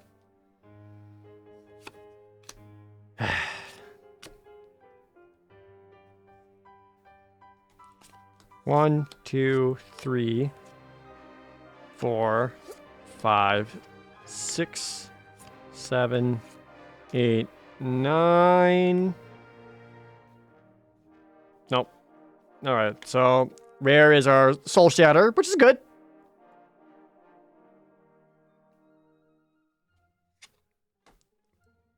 Foil card. Niamana's card answer. Which I don't think I got a whole lot of in all my comments. All right, so far we've been through 1/3 of the set booster box. And this is what I got. Like a treasure and a half.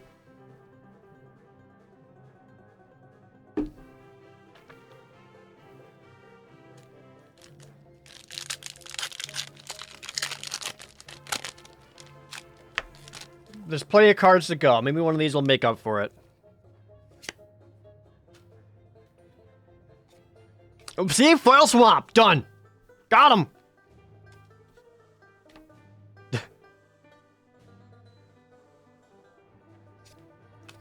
All right. 1, 2, 3, 4, 5, 6. That was like 5 uncommons in a row. 7, 8. Okay, we got another special card in this pack. Rare card is another Nighthawk Scavenger. Nighthawk Scavenger is actually worth money. So that we could foil or sleeve up. That's something. Our foil card. Oh, never mind. We just got 2 rares. Second rare is Skyclave Apparition. Which we didn't get a Skyclave Apparition yet, so... Why is there shit on it? Get off there. Okay. So then this is the foil?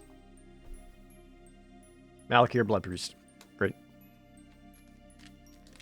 Double foil! Oh, boy.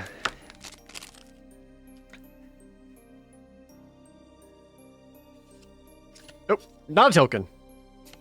There's not a token in the back, which means it's another special card pack. Yay. If you're having a good time, by the way, and you're new here, hey, what's up? My name's Pro Jared. I really like playing Magic the Gathering. I play it at minimum every Monday for Magic Monday. When I'm not playing Magic, I'm playing RPGs. So if any of that sounds good to you and you want to see more, it would mean a lot to me if you hit that follow button.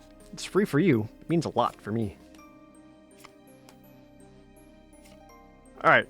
Our rare card is Coveted Prize, which I don't like very much. Next card's a foil. The foil card is Practice Tactics. So, okay, so if it comes after the foil, it should be a special card. And otherwise, it's an extra rare. Extra card is Eternal Dominion. What is that, Kamigawa?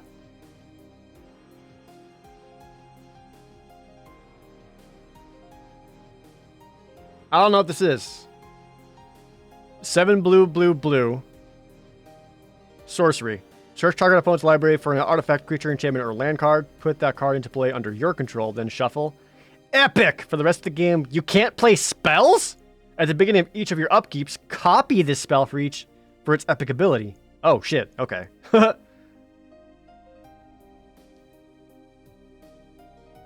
$15? All right, I'll save that. This is one of those cards that came out when I wasn't playing Magic. Like, I played Magic from Revise all the way up through like 2003, 2004 or so.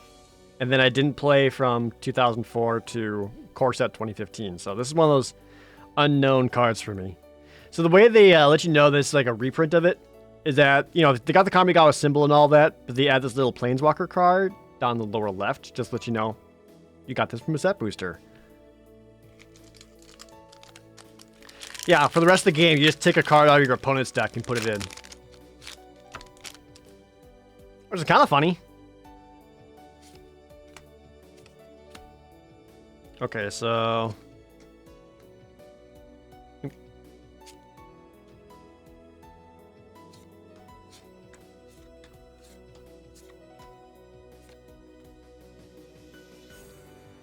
So it should be 2 cards after this. Okay, this is not a special pack. It's got a rare and a foil.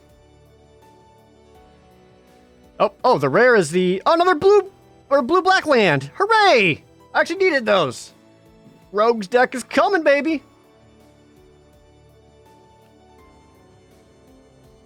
Just leave it, because he's going to play it. Foil card!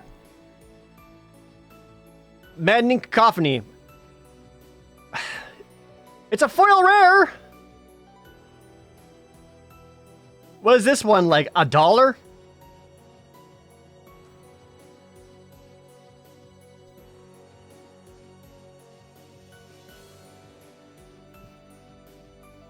$3? Nah.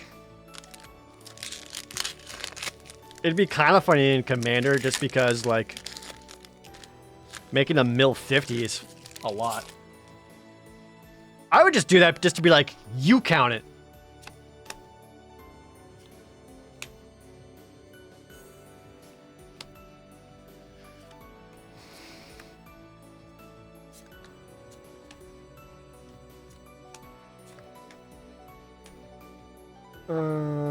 Nope.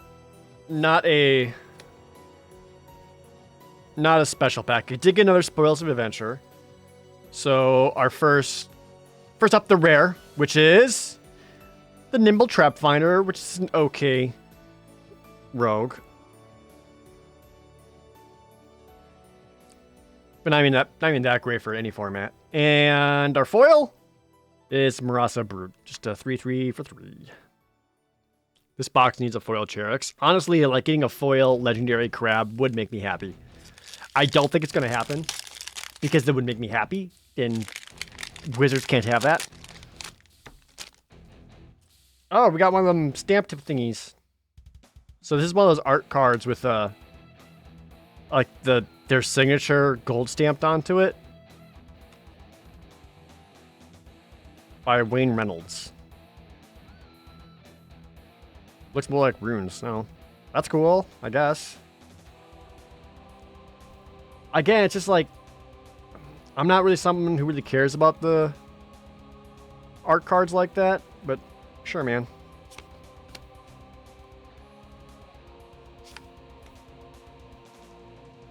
Sell it on eBay for $5. Nah, I'd see myself bringing it to like an F&M or a Grand Prix or something, just like trading it or just giving it to someone. Like, it's not really worth anything to me, but some people do like it.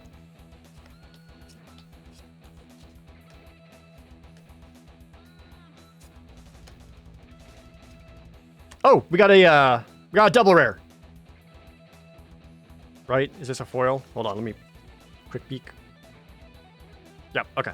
Got double rare. Alright, so first rare is another green inscription. Was that 3 of them now? Second rare is another Grakmaw, not exciting. Foil card. Territorial Scythe Cat. Okay, well. God forbid I get excited.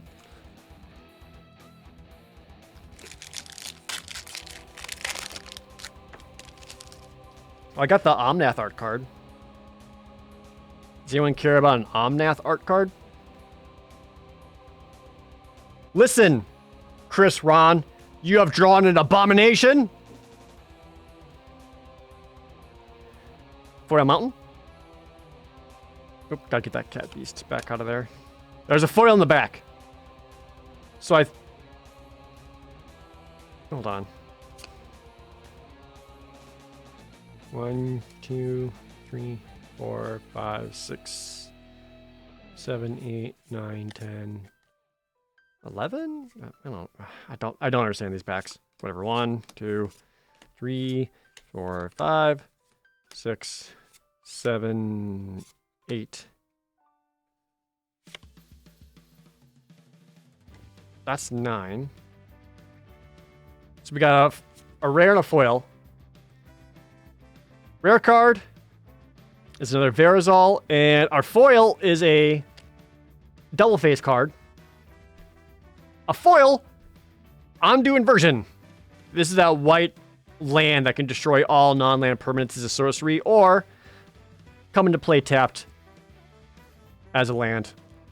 It's a foil rare.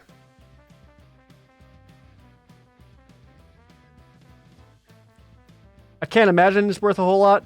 $1.50. Awesome! You rock.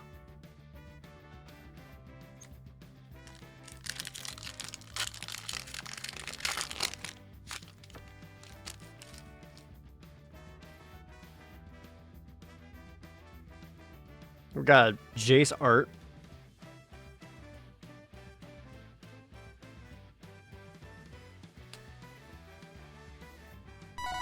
Plus a copy token. Hazard, thanks for the tier 2 resub. I really appreciate it.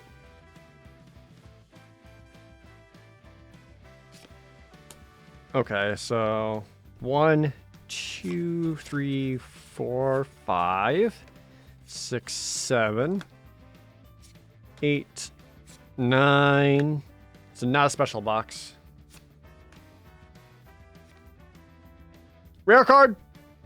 Scoot Swarm! Hooray! Did not get a Scoot Swarm in the previous box. This is that 3-mana 1/1 little scoot. Anytime you play a land, you make a 1/1 insect, unless you got 6 or more lands, and then you make copies of Scoot Swarms. So you either get like another token, or you just like make more scoots exponentially. Is he worth like $1 or $2? $5? Yeah, whatever. Foil card? Feed the swarm. All right. We're getting through it.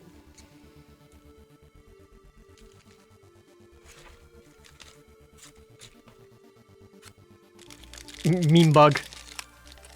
I mean, you say meme bug, but he's also like a legit threat. It's not as good as, say, a broom.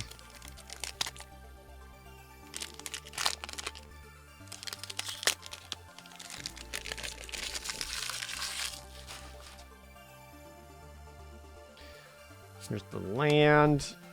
I don't see a token in the back, but the card is already fucked up, so that's awesome. So this might be a special pack. 1, 2, 3, 4, 5, 6, 7, 8, 9, 10 cards we don't care about. Yeah, plus a couple more. All right. Let's just see. We got another Ashaya. There's a mythic rare. She was worth money last time, right? Second Ashaya.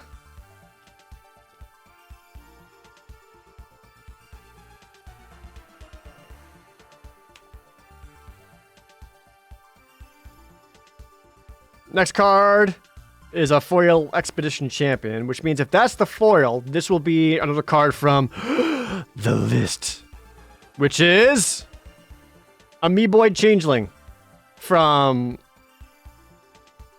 I forget. It's a 1/1 Changeling. Tag yourself. Me IRL. As I open up this box. But yeah, I don't know if, like, I don't know how well you guys can see it. Oh, I guess you kind of can, but like, right up in here, it just came with like a little scuff on that, like immediately.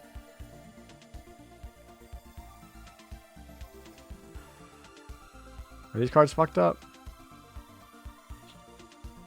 The other two aren't. But yeah, this one's fucked up.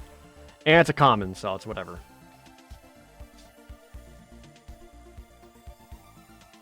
I mean, I like seeing the old borders, but also like... Come on. Alright, that's 2/3 of the box. Literally, this is like someone who buys a set booster box. Fucking me. Alright. Last third of the set boosters.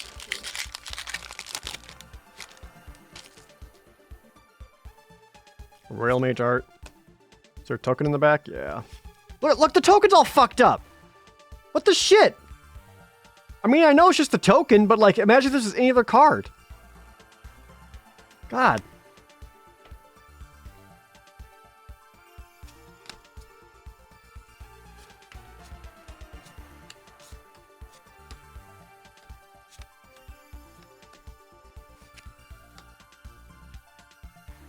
Alright.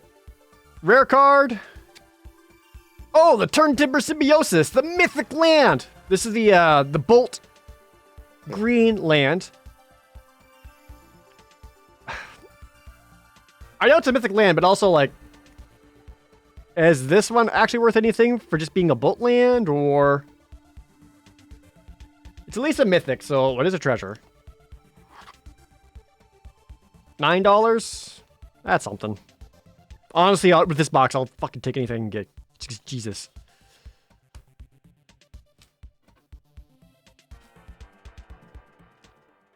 Foil card? Deliberate. That was deliberate. Fucking box.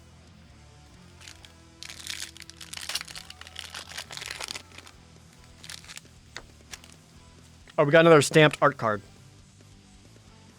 See the signature all stamped in there? This one is Reclaim the Wastes by Wiley Beckert. There you go. The Dawn. 6 months. Thank you so much. Enjoy your silver shirt. Okay, so this is not a token in the back, which means it's a extra rare or a list card. So let's find out.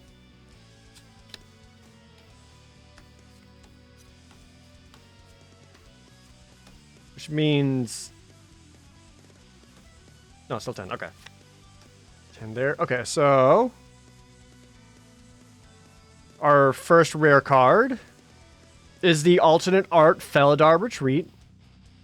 Sure. So this is either a foil or another rare. It's a foil Jiraga Visionary, which is not exciting. But this means this is another list card. So it's going to be an old card. It's the Ruination Guide from Zendikar. Battle for Zendikar, specifically.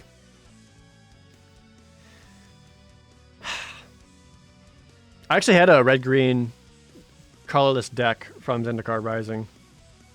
But like, I have boxes of Zendikar Rising. I'm just going to go add that to it. What are list cards?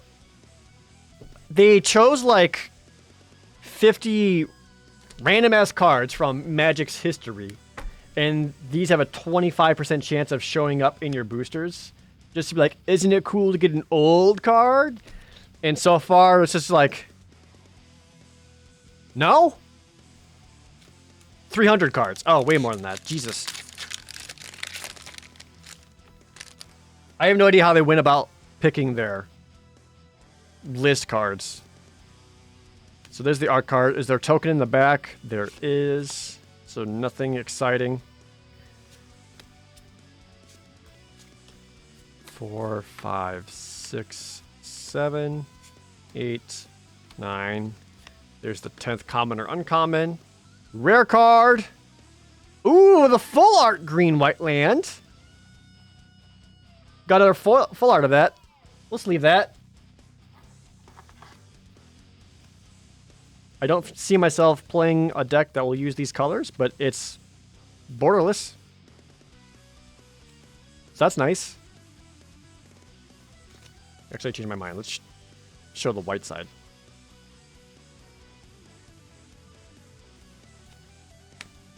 And then this is the foil. Dauntless Survivor. Whoa, I got so many foils. Whoa.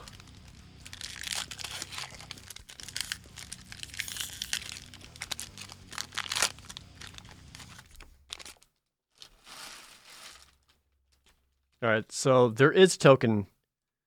Wait, what is this? Another Magic minigame? They just suddenly make up a bunch of shit? Booster Sleuth for 2 people. Objective. Using other cards as clues, discover all the facts about your opponent's mystery card. Randomly determined who goes first. That player is the secret keeper, and their opponent is the detective. First, the secret keeper opens a pack and removes any lands and cards without magic card backs. Next, they shuffle the remaining cards and pick one at random. That card is the mystery card. Finally, the secret keeper gives the detective the rest of the cards, and the game begins. The detective must correctly guess 4 facts about the mystery card: converted mana cost, color, card type, and number of words in its name. To do this, they choose and reveal cards one at a time. When each card is revealed, the secret keeper tells the detective how many of the 4 facts that card and the mystery card have in common. Then the detective may either guess the 4 facts or reveal another card to get more clues. The detective gets only one guess, and they must guess all 4 facts to correctly win. Once the detective has guessed, the round ends and the player switch rolls to the new pack.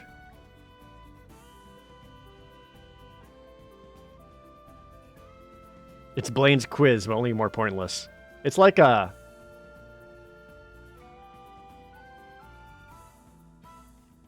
It's garbage is what it is.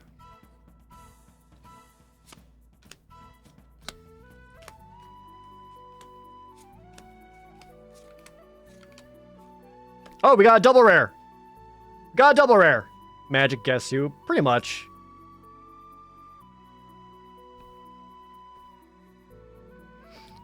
It's where you got like all your faces up with Guess Who, and it's like, is your card fun to play? And they say no, which means you can put down everyone except Uro. So we got a double rare pack. That's cool. First rare is a Broiling Vortex.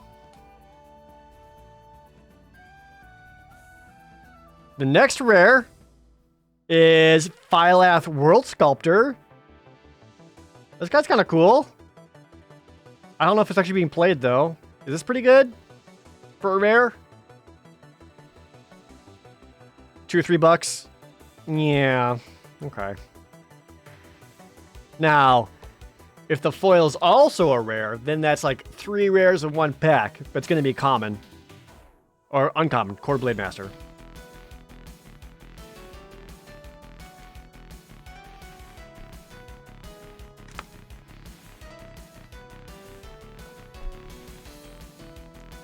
Next. So really all you need to look for is if you have a token card in these or not. Oh, like this one. Here I just open up. Here's the art card. There's not a token back here. Which means that we have either a list card or an extra rare. These are normal boosters. These are not. These are the set boosters, Pofa.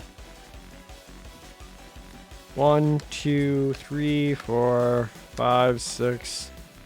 Another crab! Alright, so that's all the commons and uncommons. All the commons and uncommons, 3 cards left. Rare card is Tajuru Paragon, who's actually fine. A 2-mana 3/2. So, if this is a foil, we have a list card, or it's another rare. It's a foil Nimana Skitter Sneak. Which means this is another list card.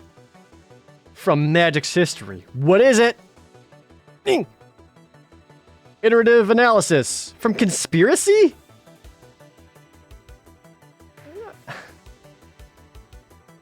Okay.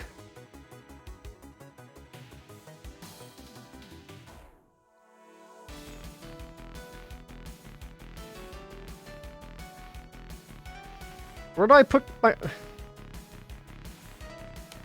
I mean, I have boxes of Conspiracy. I guess I'll just throw that in there.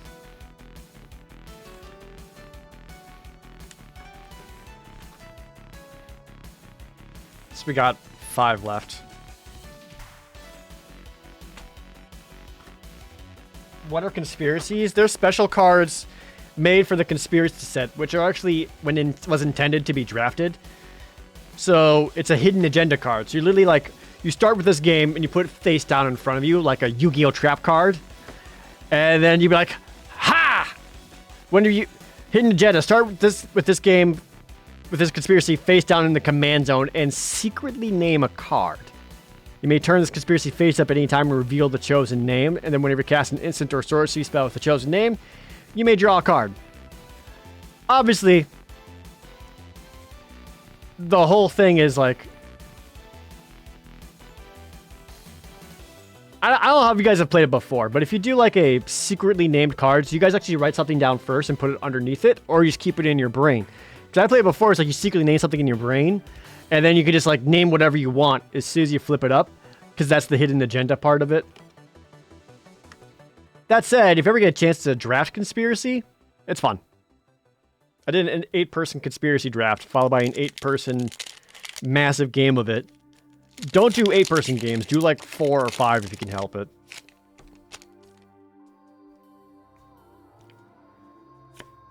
Is there a token card? There is not! Okay, got something going on in here.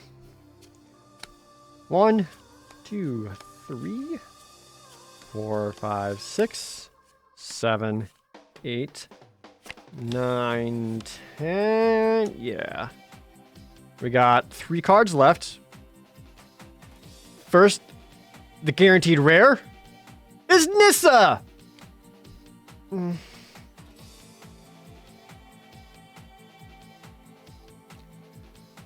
mean, we finally got a Planeswalker. She's like the least good one, though.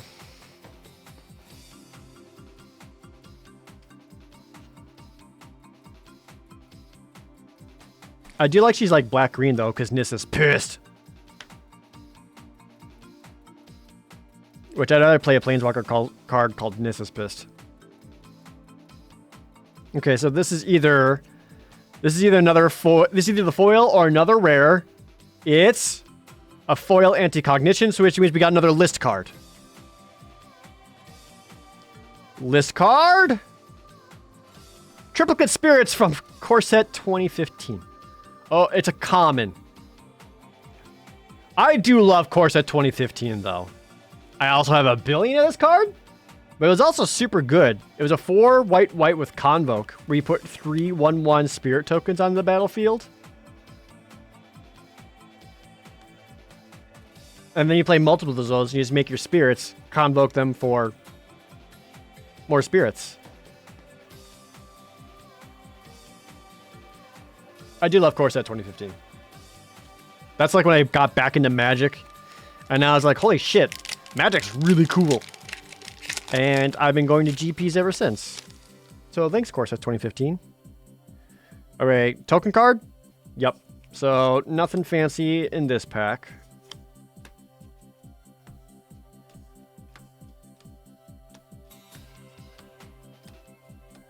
Oh, just kidding. It's a double rare.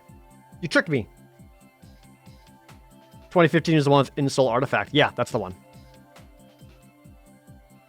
Oh, okay, so I guess... Okay, no, I wasn't... Okay, so the token's only there... If the token is not there, it's a list card. But sometimes you can still get double rares. All right, so this is a double rare pack, plus a foil. So the first rare is another regular Ondu inversion. The other rare is a Linvala Shield of Seagate. And the foil is a Fireblade Charger. Just, if you don't get excited for things anymore, you can also never be disappointed. Why feel joy?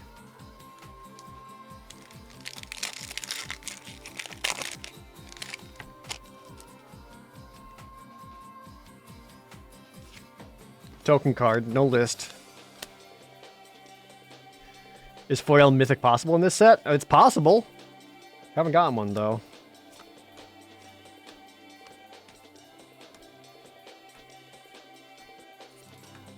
Nine. Okay, so single rare. Rare card. Another Skyclave Apparition. Foil. Spitfire Lagok. Alternate art. I got that Mythic Minotaur. Not in this box. That was the previous box. Just the regular draft box.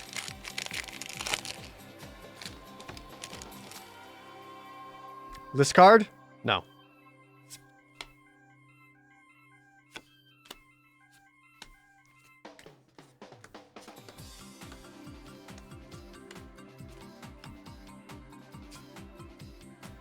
All right, another single rare pack.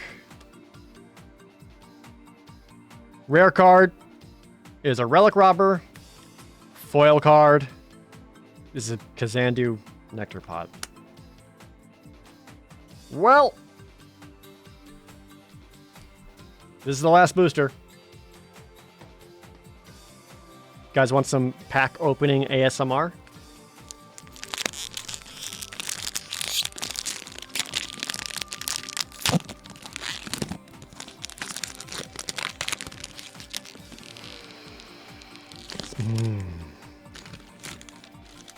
Well, first off, there's a token in there.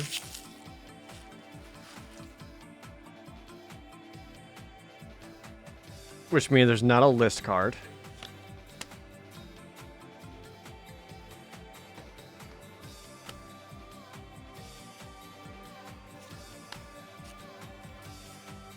Will we at least get double rare? 5, 6, 7, 8. This is number 9. Is there a rare after it? Nope. So, regular type. The rare card? Luminarch Aspirant. This actually is a good card. 1 and a white for a 1/1 cleric, but at the beginning of combat on each of your turn, put a +1/+1 counter on target creature you control. On its own, it's still 2/2. Super good card. Not really sure if it's seeing standard play a whole lot, though. Is it? I can't imagine it's worth a whole lot of money, but it's a cool card. $1. Alright, you get to see what it was, other than it's blue. But our foil is a flippy. Final foil! Oh, Jawari Disruption. It looks nice, I guess.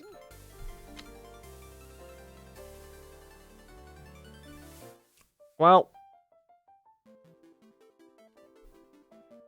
that was the set booster box, everyone.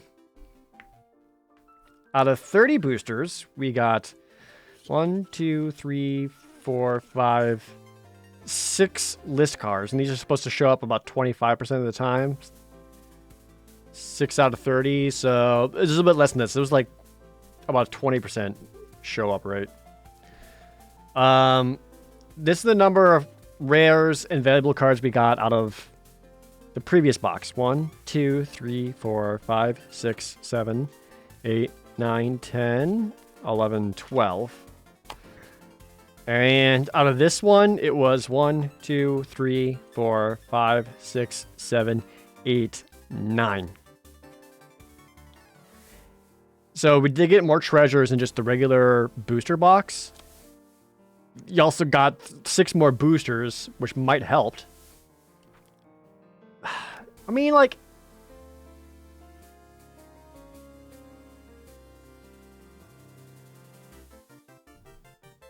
So basically, every pack has a foil, and you're just kind of spinning the wheel, and maybe you'll get a foil rare or foil mythic.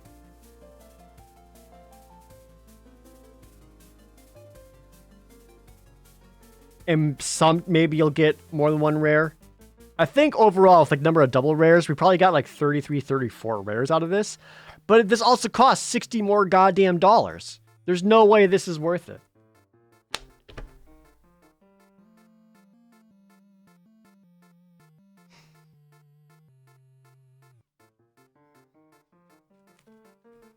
I'd rather just get the actual booster boxes.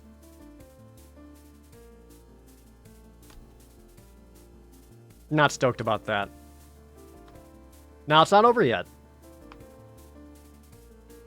Because we did still get our 2 box toppers.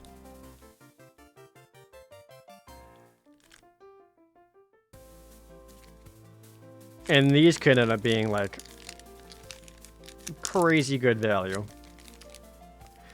Or hot garbage, who knows?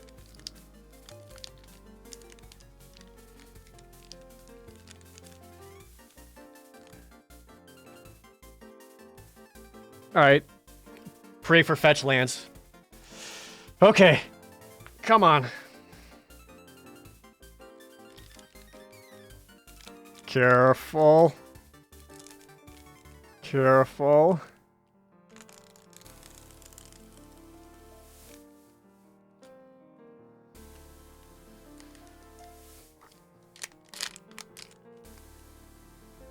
Careful.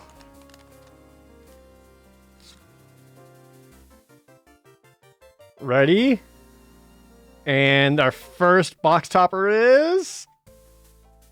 Flutter Strand! A fetch land! Ooh! Ooh! We did it!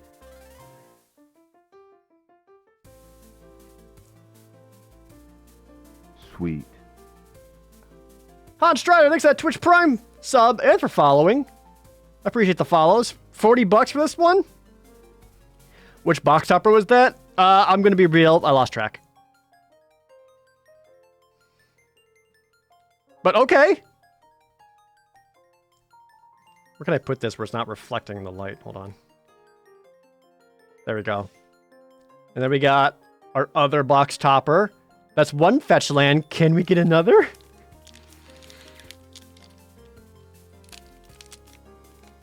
We could say it was the first box. Yeah, let's say it was the first box. Unless this one's just better, then this one was the first box.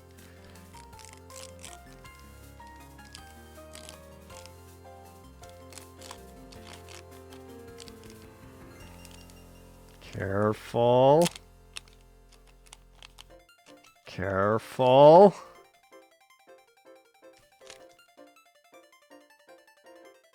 And this one. Verdant Catacombs, the green black fetch land! We did it! 2 fetch lands!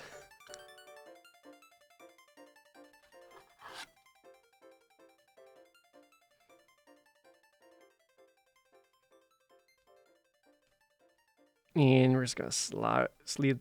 What is that? Okay, not an imperfection, just like a chunk of something.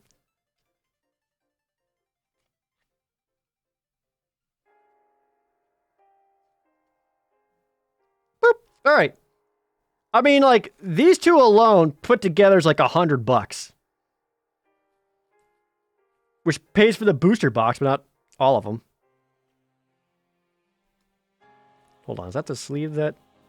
Okay, it's just a sleeve, okay. Sick.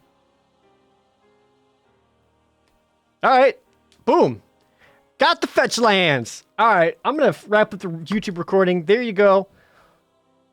2 fetch lands, 1 last look at all the sleeved treasures. In case you wanted to see them.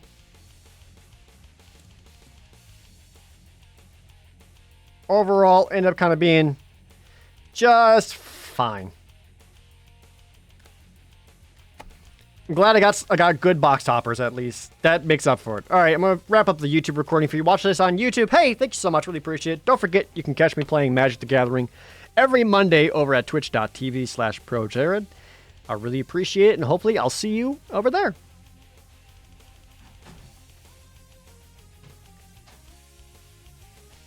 All right. Well, at least we got these. So yeah, ending thoughts on those set boosters. I don't like it. I don't like it. I think the part I actually like the least about the set boosters is this shit. The like cards from the quote unquote the list. Who cares? What am I supposed to do with one random ass card from whatever? If I wanted these, why wouldn't I just go buy singles? if I really wanted them, you know? And if I'm sure there's like some rare or mythic on the list that's super valuable. But the thing is, and you can be like, oh, let's buy set boosters because maybe I'll get one of those. But the thing is, you're only getting one of these about 25% of the time when getting a set booster. So you got even less chance of getting one of those just from spinning the wheel and trying to get it out of the booster. It just seemed just buy the single because the set booster box was so much more expensive over a regular booster.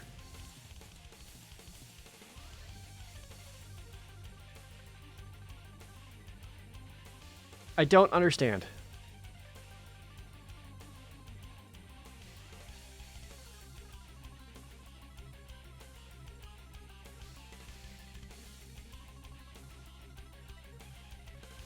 Did each pack have a foil? Yeah, and the set booster, each pack did have a foil. Not a single goddamn one was like cool or exciting.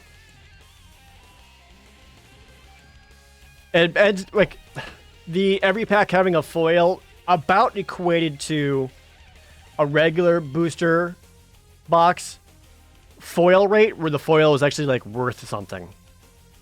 You know what I mean? Like just getting a booster box and sometimes having the random foil that shows up being like a foil rare or foil mythic.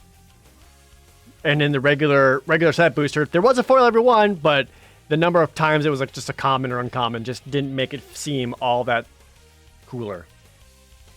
The list could have been great if it were worth it to open like Pioneer Commander icons. I agree. Like if there's other ways to get stuff that was like well established for Pioneer or Modern to maybe bring the cost down a little bit or get something valuable that you could sell or trade off later, then sure.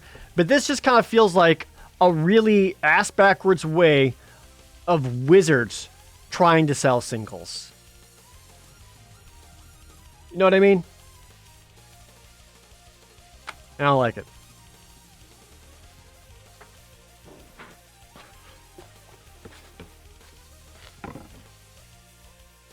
And then now I gotta spend one of my evenings going through and sorting these.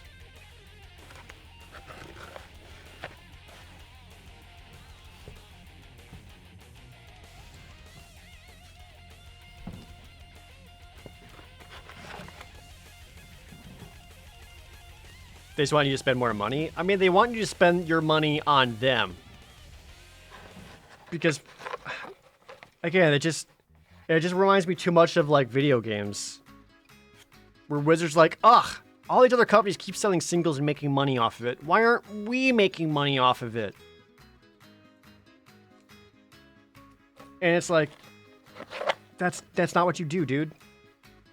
That'd be like clothing stores being like, ugh! All these like thrift stores keep making money off of our sold clothes. Why can't we sell our old clothes and make money off of it? It's like, that's not your market, dude. Just accept it. And like, who are the list cards for? Are they for casual players? Are they for spikes? Are they for like people who have been playing the game for ages? I don't understand who they're for. Yeah, that kind of makes sense, Nuck. Where, like, the previous list cards were, like, cards from the previous Zendikars. That would make kind of sense. Like, if you're going back to an old plane, just show some, like, previous cards from that plane. That would kind of make sense.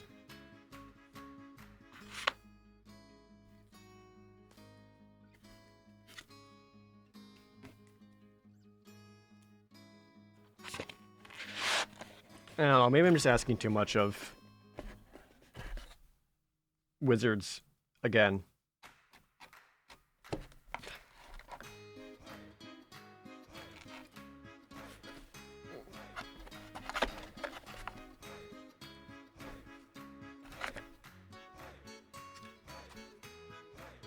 The art cards, I guess. So, like, now I got these fucking guys. What am I supposed to do with them? They still use those boxes for cards? I still use these boxes for cards. I don't know about other people, but I do. Like, where do I put them? Do I just throw them in here? Do I just go throw them in my other boxes I have of these? Anyway, my fucking face right now.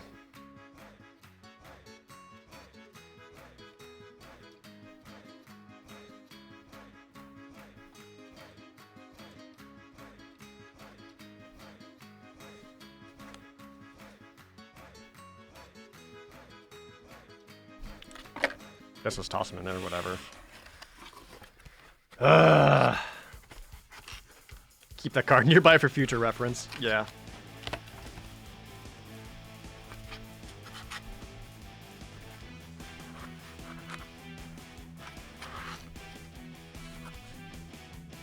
Alright, well, let me get this shit on my fucking face.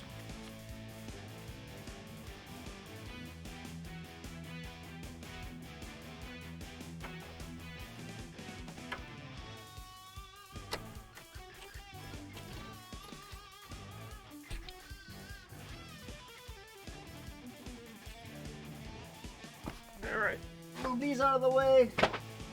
I do want to try to get one draft in today.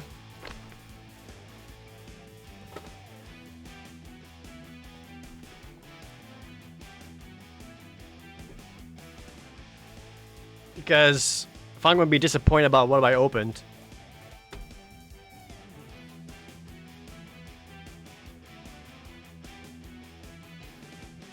I might as well make it into a draft, right? Ugh. Alright, let me boot up Arena here.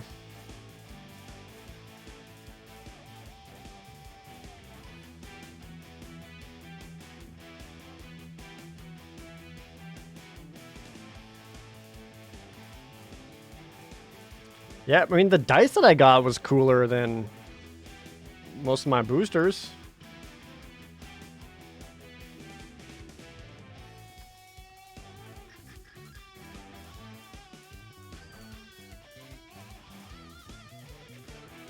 Alright. Let's at least do a draft. So I did get myself... It's a new season. I did get myself back up to Platinum off stream.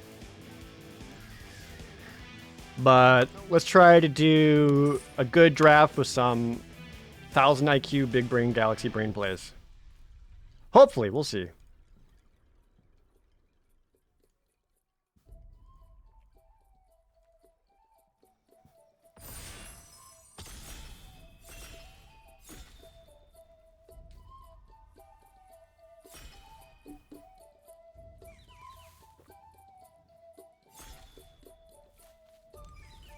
Okay, let's go. We opened up the green inscription. That's probably the best card on this pack right away. I like it more than the uncommons.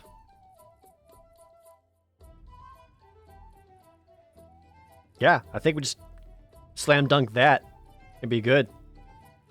Vanguard was really good too, though. It's pretty good. I'm not as crazy about playing red-white warriors, though. I'm not big on just like the aggro strats. It's not really my my jam. But I do like green enough to want to play the Inscription of Abundance, especially if I could end up in blue-green kicker. We'll have to see what's open, though.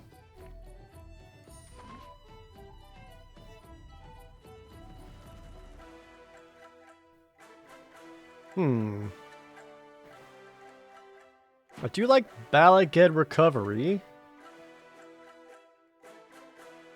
How does Zendikar compare to the latest core set when it comes to playable removal?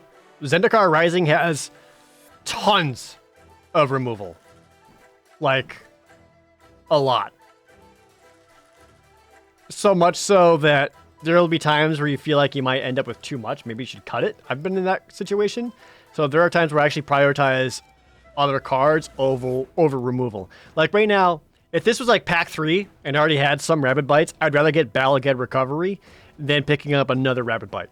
But this early on, I'd rather take this and start taking the green removal. So hopefully I can play Inscription as well.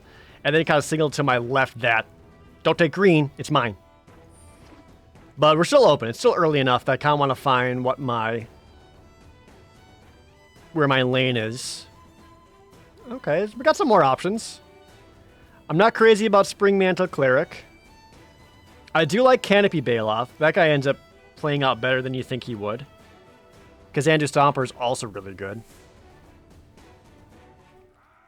I could also grab Attended Cleric and try to speculate on Clerics being open, but I'm not super certain on that. I might just end up taking this just so that if green-white does end up being open, I at least have it. Well, I'd rather get the Bailoff here. It's that common versus uncommon thing, right? Well, let's grab that. Who knows? Oh, well, there's a second one.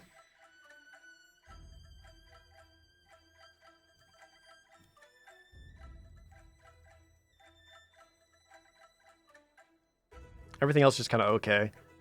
I've kind of undervalued Tadjuro Snarecaster. This actually ends up being a little bit better. One, it's a rogue, and two, sometimes you just need a big butt to defend yourself.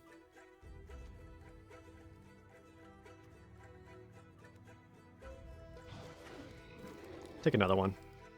Ooh. So at pick 5, we have a Kabira Takedown, which I actually like. It's also a lot of red. The green card is just kind of okay. But again, I would value this removal land over a lot of other cards. And if it's not taken, maybe white is open. We'll have to see.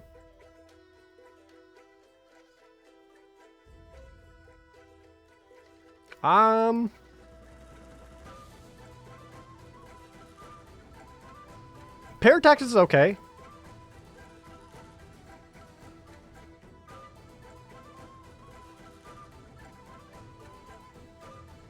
I feel like I see Skyclave Sentinels go around. People don't value these guys enough. Paratactics actually ends up being alright. And again, if I take this, this removes all the white out of the pack. And my signal to my left, maybe I can get rewarded with some white. Oh, a Skyclave Cleric? Another white land? Yeah, like MDFC cards. I feel like I want to get as many of these as I possibly can. It just helps with flooding. Gets you more playable spells, even if it's just like a 1-3. It's in my colors right now. The green is coming here isn't awesome, though. So it's possible green is not open. Just kidding. There's a Colony Ambush. So already we got Colony Ambush, a Rabbit Bite, and a green inscription, Practice Tactics, and Kabira Takedown. This is what I'm talking about. Like, there's tons of removal. And since we have this many tapped lands, or modal lands, this is Zendikon actually ends up being a little bit more playable because you can make that into a 4/4, and then when it dies, you get the land/spell back. So I'll actually grab the Zendikon because it's a means of like getting one of those double-face cards back into your hand afterwards. So for some reason, if I need to play like Colony Ambush, which I do like, because you want to fight, it just helps me kind of set a way to get it back into my hand. Outside of like, oh no, this only hits basics. Never mind. This is all just kind of stuff.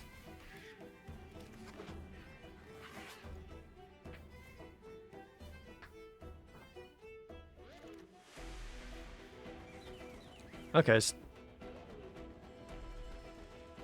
So the Canopy Bailoff did not come around, but Kazandu Stamper did. This is another way of getting worthwhile cards back into your hand.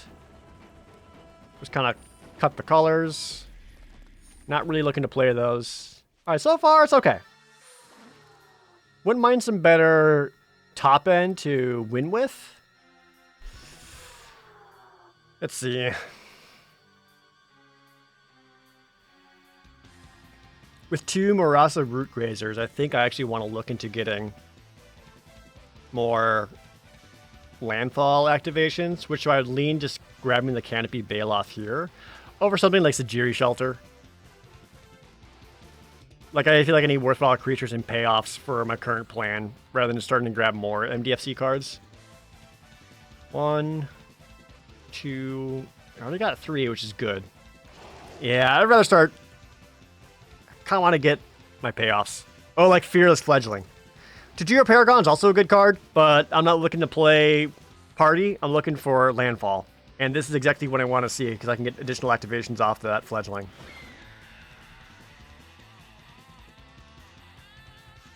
Skyclave Relic. This is ramp. I don't need that. McKindy Ox, though. Another great one.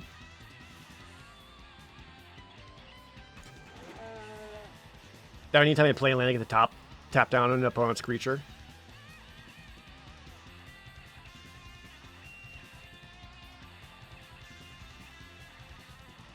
You guys just going through my quotes?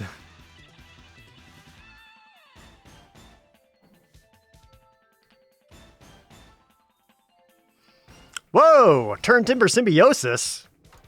The Green Bolt Land. It's probably still the best pick out of this pack, outside maybe Reclaim the Wastes. I don't like the 1-mana one as much as I like the 4. Isn't Visionary a better pick there? I'm kind of down on the Visionary Thrumbo. Normally, like, this is like a normally good card because it's like a 4-mana thing that replaces itself. It also just dies easily. Like 4 mana frequently trades out for something that's only 2. I'm happy playing 1, but more than that, I don't prioritize it over like another Kazandu Stomper, which is gonna help me win the game. Over the Ox? No, I don't think so. Mostly because again, like, I like the Ox. Like, this lets me get in and win the game, whereas this just kind of gets me another random card. Like, this forwards my game plan, whereas the other thing is just kind of like slightly above filler, you know? If that makes sense. Because right now my game plan is to, this will help, I'm going to be playing a lot of lands, so I want to tap them down and to be able to get in there.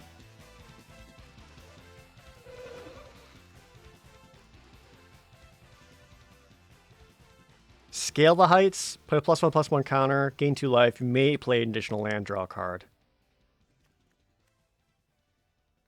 I'm still not sure how I like this card. I feel like I end up cutting this over most things, but I do like the Tangled Florahedron.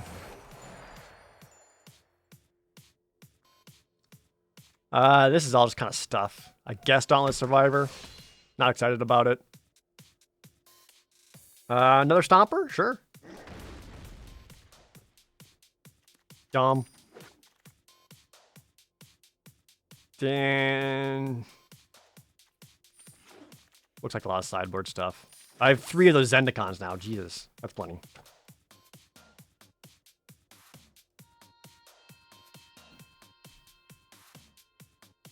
If you have nothing else to pick, Spare Supplies isn't too bad. I feel like Spare Supplies is, again, on the really slow side, and I'm not excited about it.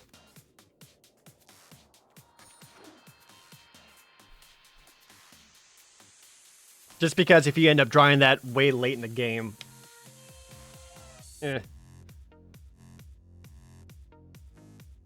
If it came into play untapped, so you could activate it again for another additional card, I would like it more. But it comes into play tapped, which makes it extra slow. Kind of hate draft that kicker card. So what do we need? We still want to find the Territorial Scythe Cats. The Felidars. Another Fearless Fledgling would be good.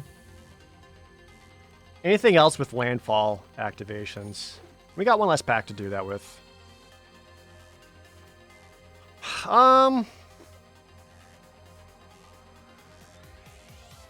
Just kind of ends up all... this is all this kind of stuff. Might just grab the Myriad Construct. It's a 4/4/4/4. And I don't have a whole lot going on in my 4-drops right now, so sure.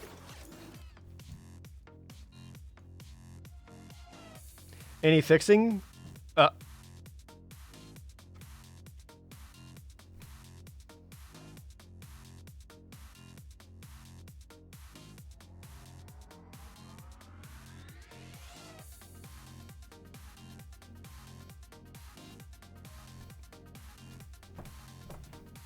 I don't think I can make that work. Even with Reclaim the Wastes. But also, what if?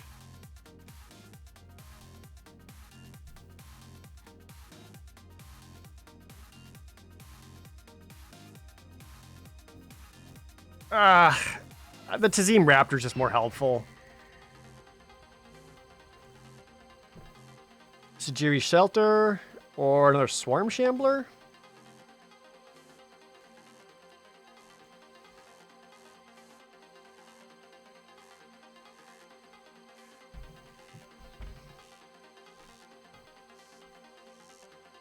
don't really think this is the kind of deck that wants a Swarm Shambler. Streamer moment. If I wanted to be like extra,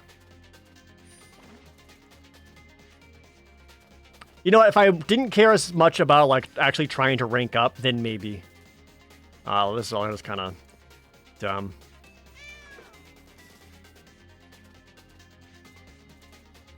Really not finding the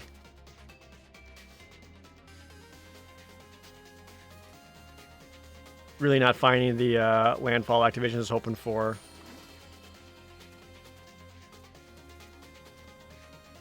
I already got 2 Kazandu Stompers. I feel like 3 might be a bit much. But also, what else would I take out of this pack? Could be a Outrider, which isn't very exciting. Maybe another Tizim Raptor since I have so many MDFCs. Oh, there we go. Prowling Felidar. We got there. Perfect. More just kind of stuff. Just grab a 3-drop. Likely get cut. Already got 1 Tangled Hedron. I don't know if I'm as excited about playing 2 of it, just because if I end up getting late, it's still just like a 1/1. Might just grab the Visionary here. Kazandu Nectar Pot. Might grab that in there. It's a 1/3. Gains me life. I think I like it more than like Dauntless Survivor. Or a Mesa Lynx.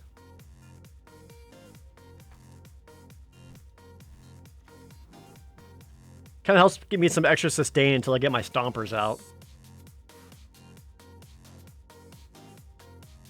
I kind of wish I had more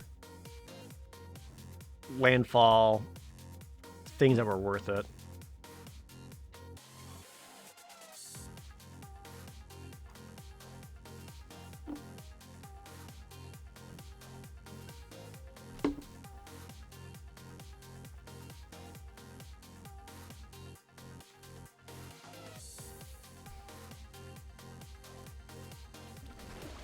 I actually think green ended up being probably one of the most drafted colors here.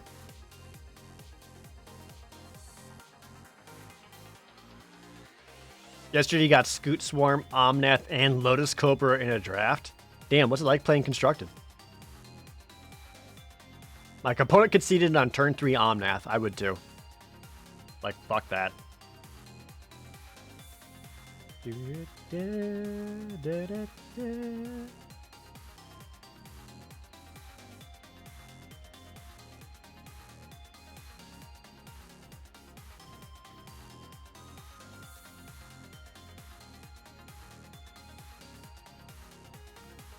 Nothing I'm gonna play. Yeah.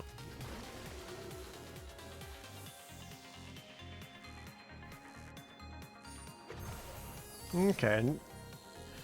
Right now, deck's not feeling great. It's probably like a 6 out of 10. But we got like the deck's definitely gonna have a lot of stuff that it can play. Like 17 basic lands, but then our sheer number of modal lands gives us just a lot of lands to play. Excuse me. So the Marasa Root Grazers only work with basics though?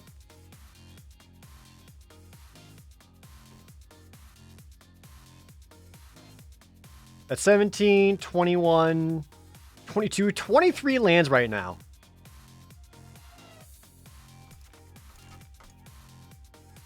I think we go down to 19 lands. 13, 17, 18, 19. That's still pretty good. Plenty of basics.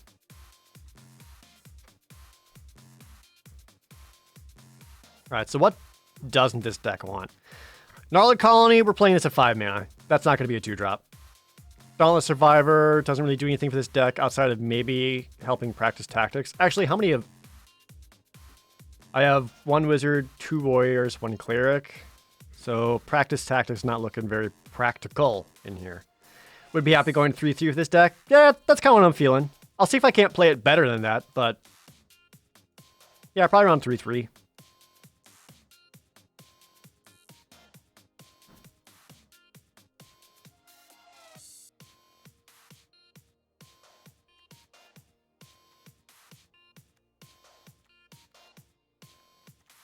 Just take out the 2 Mesa Lynxes. They're the least exciting here. I mean, we do have some payoff cards.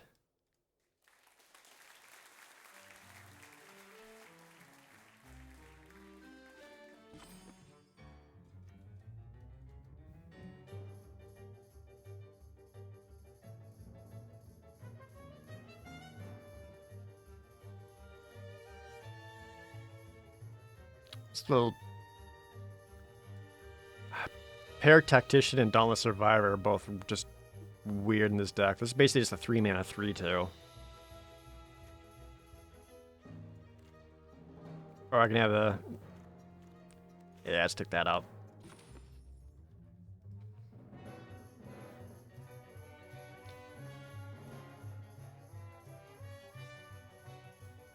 I mean, I do like that I'm basically playing like 17 creatures and 10 spells. Like that's awesome. So I shouldn't be under too much threat of just like not having something to play.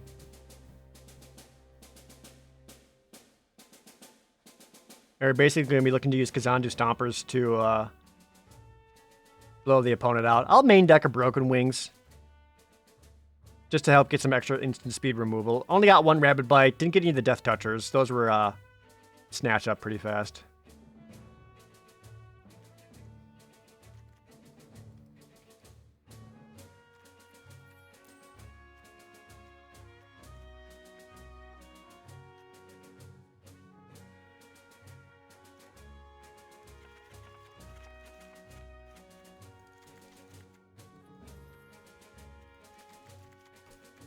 Yeah, this seems okay. We'll give it a shot.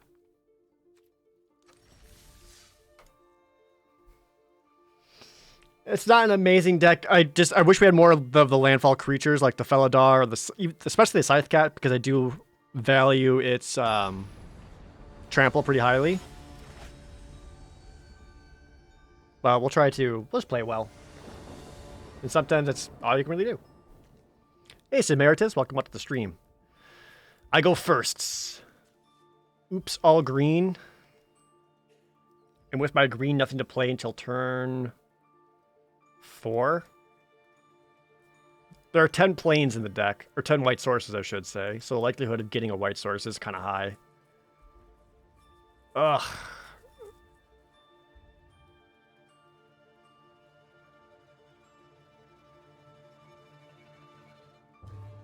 I think I do got a mulligan this one. Feels bad. Looks a little bit better. We'll keep this. Just put away the expensive card. I'm okay playing this one tapped right away, because I know I've got ways of bringing it back. Okay, he dropped a green card, which means unless they play red, they're not going to have a way of immediately killing this, so I'm going to drop this now. Blue. Okay, yeah, so this being taken care of easily is going to take some doing. Oh, there's the Zendikon, which is great for the Sajiri Glacier. Perfect. Go land. Get in for 2.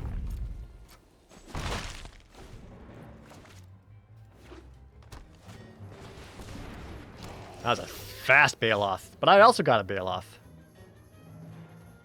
So we'll go land. Get in for 3. And I think we actually go with a Visionary. They're definitely going to get another land to like attack through. Like there's no shock about that.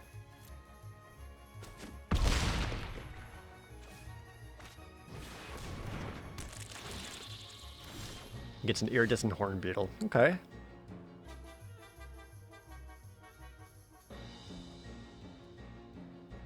So I got a couple options.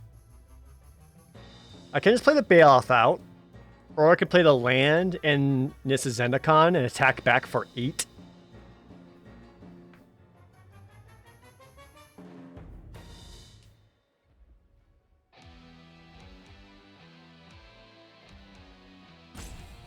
Which I think is probably my best choice. And keep out the Visionary for a chump block.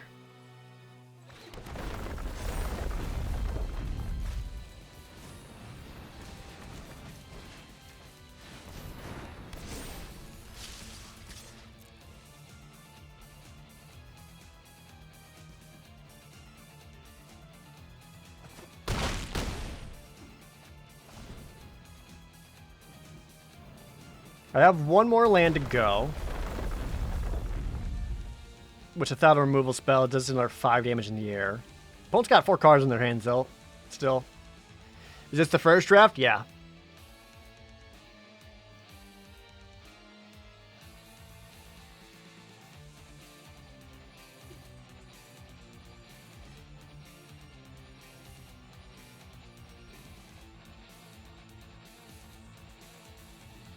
I kind of worry the most about a bubble snare on the Sajiri Glacier. Because if I can get that card back, a protection spell would be huge. And now opponent's attacking in for 6, 9, 10 damage.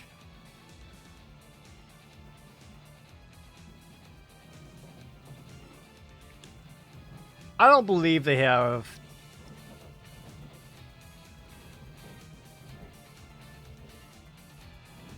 What would ruin me the most would be the Might of Marasa, which I don't believe they have.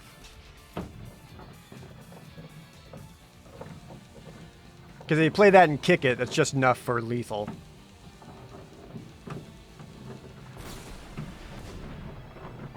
Oh, Rolling Regrowth. That'll bring me down to 1.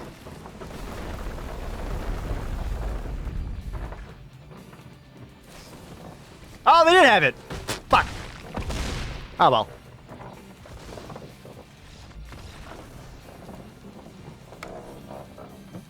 They could have gone just the Might, and that would have been lethal.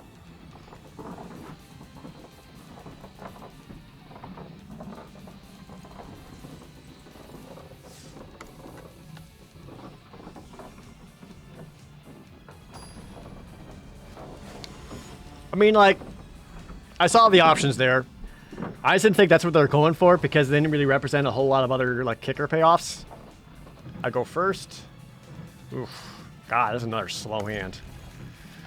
We got our landfall payoffs, though, but... One more land, I'm good. I don't think I'll die before that.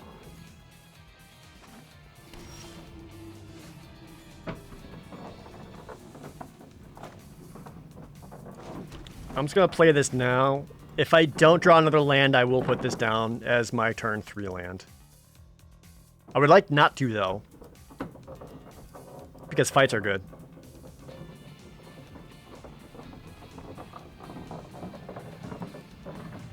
But if I need to, I could put this down on turn 3 and use Nissa Zendikon to get it back online. And getting it back into my hand does get me a fight card. Opponent just plays a 2/2. Yeah. And right on cue, I did not get the land I wanted. What is that noise? Is it vacuum upstairs?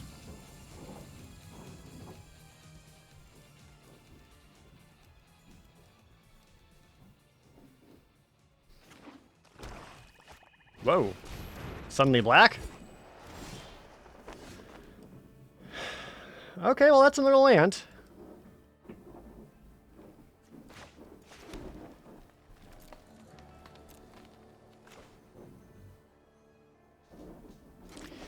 We're gonna go Canopy Baloth first. Because then I can cast Prowling Felidar, then play the land to make sure I get a +1/+1 counter on the Prowling Felidar. Plus the activation of the Baloth lets me attack him with a 6/5, rather than playing a Prowling Felidar now without it getting a +1/+1 counter and leaving it up for a potential removal spell. And this we're looking to probably just play tapped.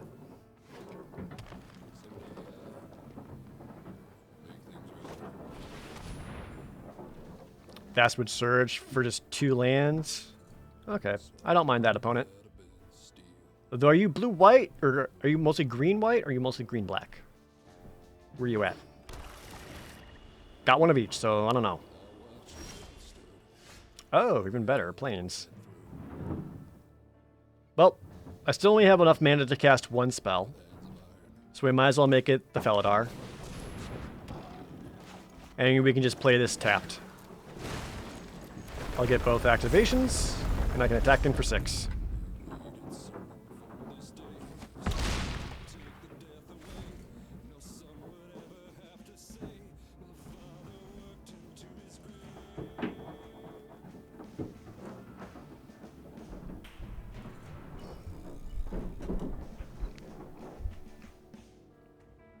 Did I get anything good from the booster box?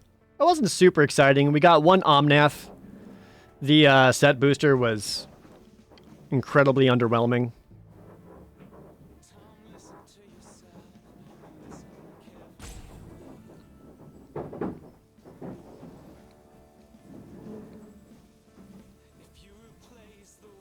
I would guess the opponent is green-white, and they splash in black for removal. Okay. Great. That's a big old board. Got it.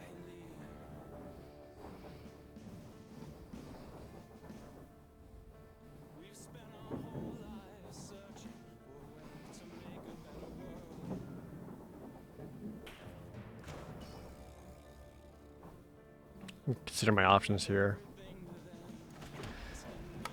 Play the land, get both triggers. So I can either use Nissa's Zendikon to turn one of my spell lands into a creature, which seems like the most aggressive player. I'm kind of leaning towards that.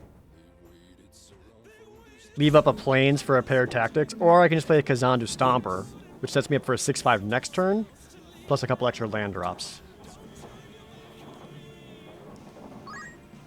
Which I could basically use the practice tactics to take out the Cliffhaven Sellsword or the Dauntless Survivor right now. Yeah, I think I kind of like the more aggressive play. Which one do I want back more? Probably the Colony Territory.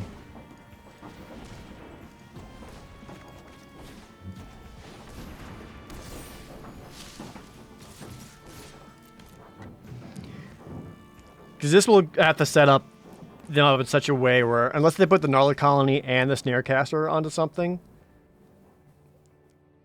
their double blocks aren't great. Now I'm still looking at taking out a lot of their creatures. Breaking Cloud Skill, thanks to the resub.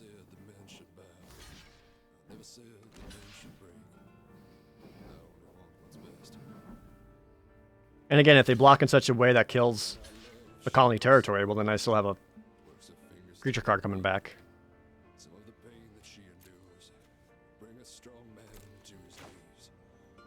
Yep. Just like I said, we can practice tactics U.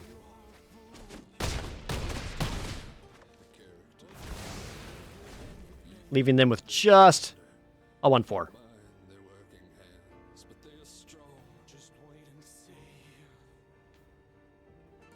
Another option would have been using the practice tactics to take out the Chiduro Snarecaster. That way all their 4 toughness stuff would be gone. Not super sure if that was the better choice or not there. Because I got 4 power creatures that can still attack through.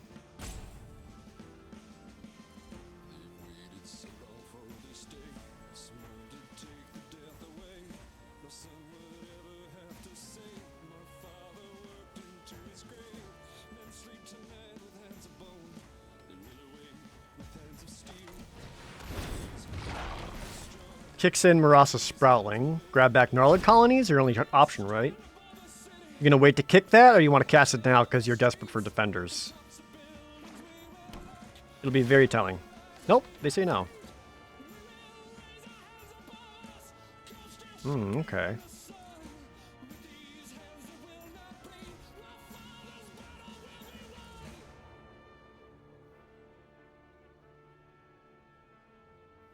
I can kick Reclaim the Waste, get 2 basic lands in my deck, play that, pump up the Prowling Felidar, and then attack him with both. I could also play Kazandu Stomper and return both of my spell cards back to my hand, which gives me a fight, a 6/5. I also don't mind then double blocking here for the colony. For colony, so I can get that fight card back.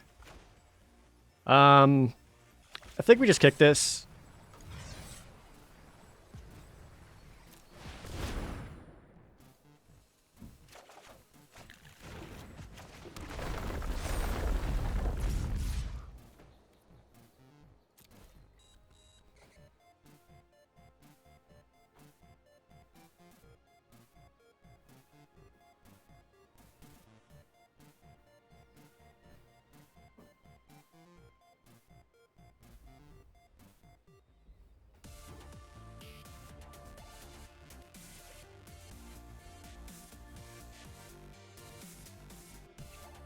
So what's the most they could do right now? Double block the land.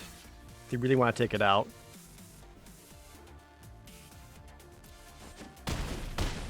Brings them down to 5. And now I have a fight card back into my hand. Which the opponent does have to be wary of. Especially with one more planes in hand. So they know Prowling Feldar right now can get back up to 6/7. Kicking the Gnarled Colony is going to take 5 mana out of them, which leaves them with 3. And at that point, it's, you know, what removal spells do they still have? How much do you cost again? 7? 1, 2, 3, 4, 5, 6. Okay. 7 technically, but I'm probably going to use that for a fight.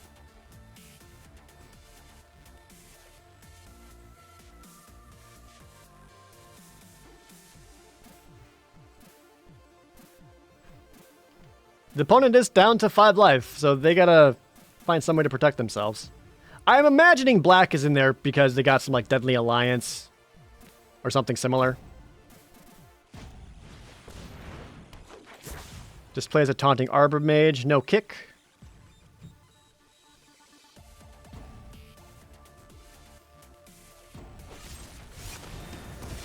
Deadly Alliance. Awesome.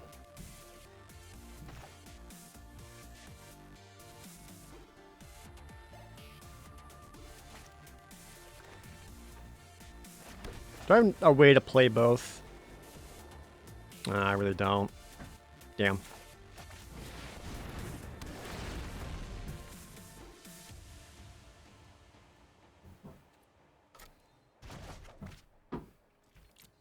But now I can say I have a 6/5 trample that I can set up for a fight. Unless they top deck some more removal here. Because all we know about is a definite Gnarled Colony, which I can take care of. If I get another basic land, I can actually cast Turn Timber Symbiosis. Sweet. Otherwise, I'm looking to just play Tangled Florahedron out. Just a Vine Gecko. Well, now they can kick the Gnarled Colony and make the Vine Gecko a 3/3. That's something. Draga Visionary. Not quite what I was hoping for. That's okay. Hey, Valkyrie. Thanks for the Twitch Prime resub.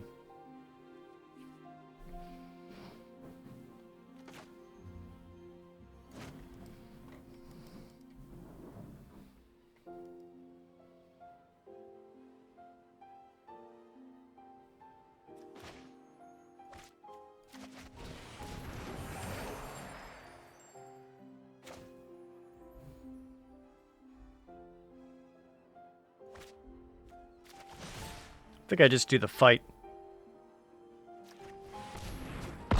My opponent's hand is empty. I know they won't have any tricks to stop this. Then we'll just go no attacks. So I've set myself up for a Turn Timber Symbiosis cast next turn. I can find, ideally it'd be something like the Fledgling, and give that and immediately an extra +1/+1 counters. That's not quite it. Do I have any other worthwhile cheap creatures I could bring in? Well, if I find the Dauntless Survivor, I could give the Kazandu Stomper a +1/+1 counter.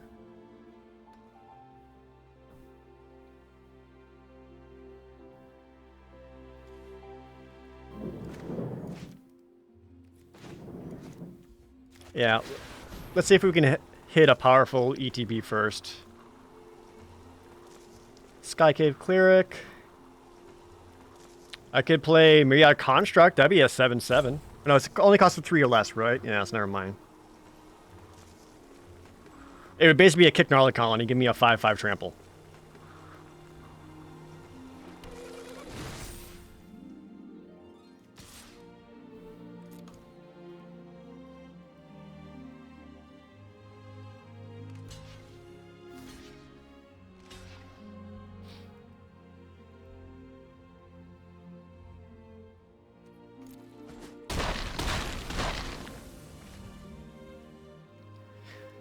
Still forcing them to trade 2 for 1 right now. Oh, yay! Hey, Capo Wookie.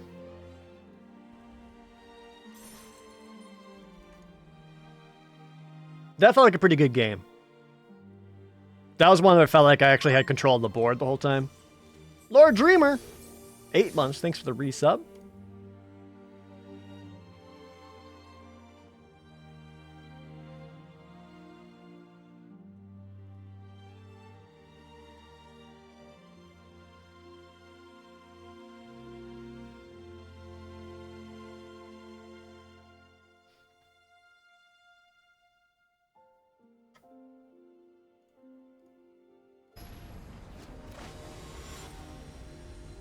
Do I have 2 Dauntless?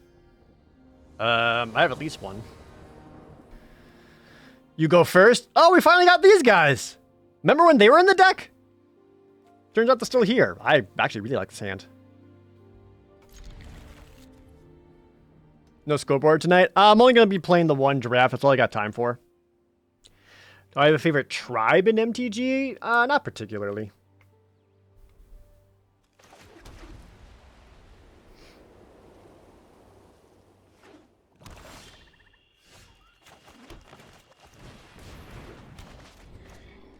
They already played black, so hopefully I won't get Feed the Swarm or something similar.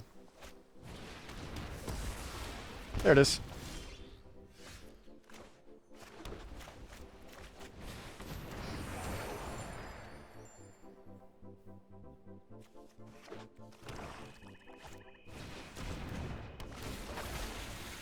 Crime Chronicler.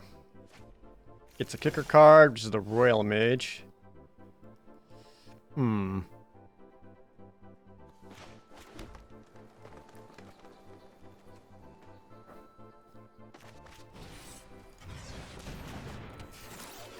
Just can't play a 4/4. I can't use Rabbit Bite on the Myriad Construct because I'll just sack it down to a bunch of 1/1s. One more land does allow me to play Kazandu Stomper, though. Which, if I don't draw a land, I actually will play Kabir Takedown. Because I can use Kazandu Stomper just to get it back to my hand. Who cares? Okay, we also got the Jiraga Visionary. Lots of options here. Alright. Do combat first for 4. I don't think they're going to block. Yeah. So we can go Jiraga Visionary, see if we can't get a land draw off of that. Which we didn't. We did get a fight card, though. I can just put this face down. Setting up Kazandu Stomper, playing next turn, plus a fight and a Rabbit Bite. Before I play the Kazandu Stomper, just in case. This is just green, white, no splash? Yeah, there's no splash. I didn't have anything worth splashing.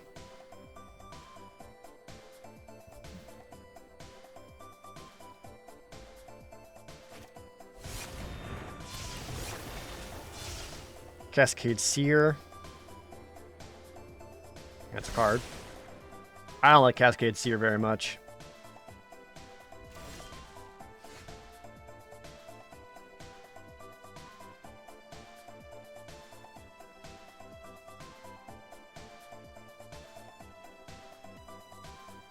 Like, if they kick in Royal Mage, what would they get? Field Research?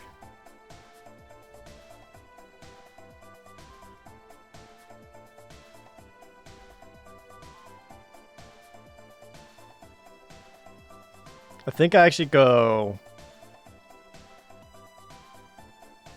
Rabbit Bite, kill the Seer, Swing in with Myriad Construct.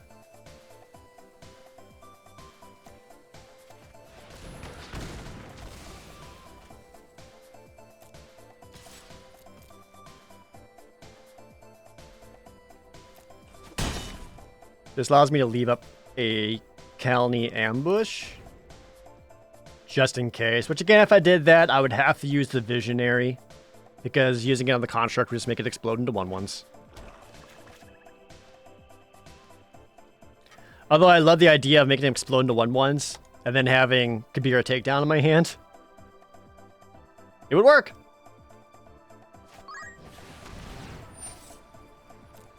Yeah. Kicks the Royal Mage. They'll be able to get back... whatchamacallit?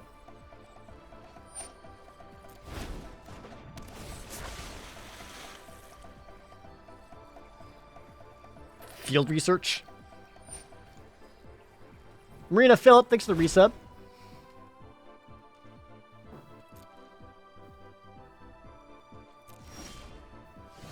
Woo!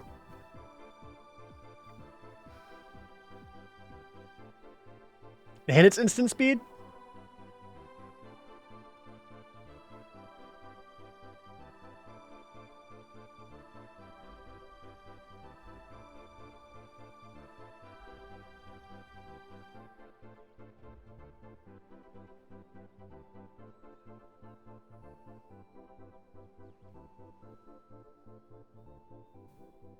What do I like the most?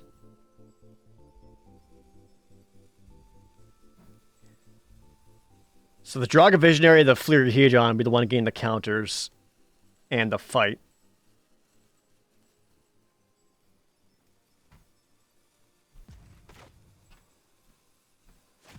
I'll assume there's going to be a double block on the Construct.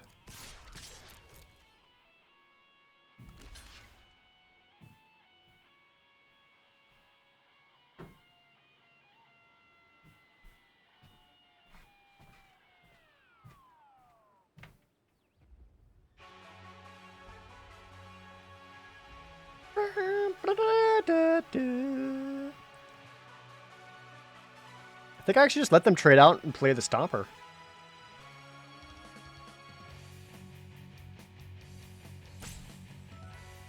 So I could play the Inscription, which really wouldn't really help me get much extra damage in there. Yeah, I think we just do that again. Bring them down to 6. Just play the Stomper. We'll bring a removal spell back to my hand. Because as this, I have mana to play both.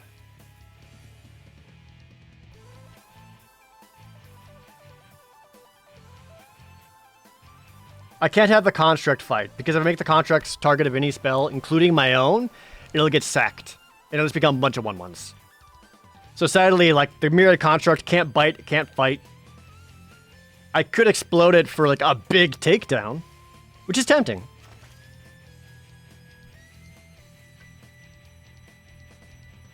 But right now my opponent's at 6, I'm at 20. The Construct is going to be difficult for them to deal with.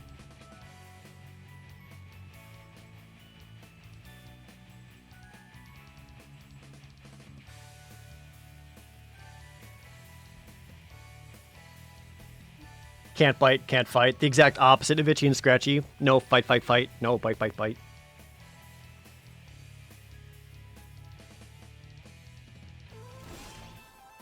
Just passes back. Okay. Interesting. So there's got to be an instant speed kill spell, yeah? Maybe flash something in. I think actually attacking with everything here. And then, oh,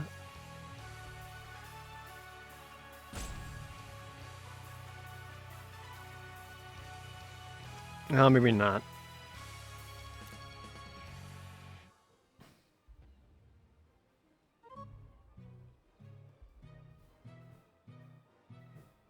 They could have something as simple as like a Chilling Trap just to blow up the Construct.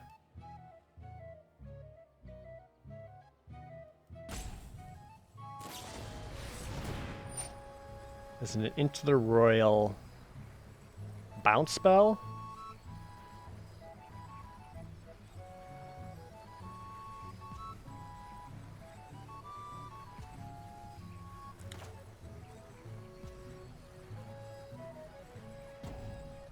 Well, land short of being able to make that lethal.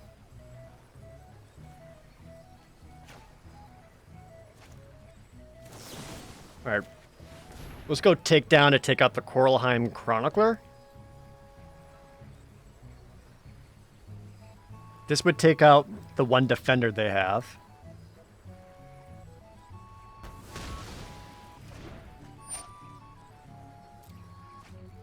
That's the God plays. I'm basically trying to see if I can get him for lethal this turn. Which, if both Tangled Florijon and Myriad Construct can actually attack in, I'll be able to. My opponent's out 3 mana. They could have another instant speed removal spell, or like a Flashy Boy Rogue.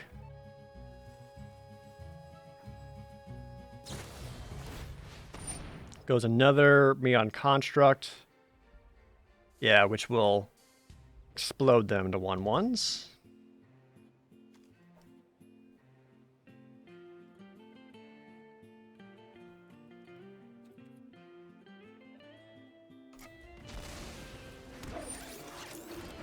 Which I actually think will be harder for the opponent to deal with. Alright, I got it. Let's put this land out. Because now we've got 5 attackers. I just swing in with all of them. And I can use Inscription Abundance to try to get in, just put counters on something to get it lethal.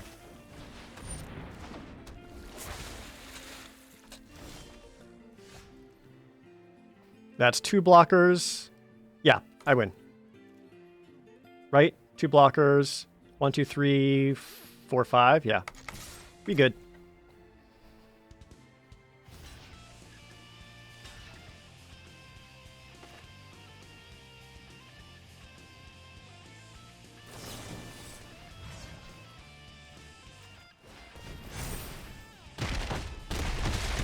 There we go.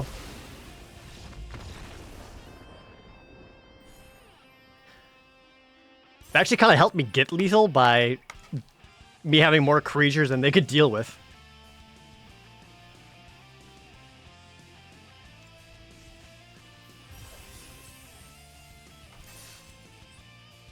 If a big creature with trample fights a tiny creature an opponent controls, does the remaining attack power the trample creature hit the opponent? No. The trample it only tramples through in combat damage. The fight wouldn't work there.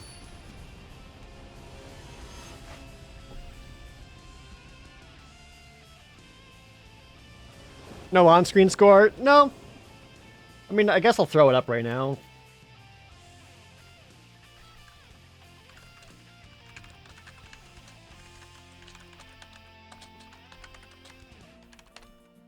Oops.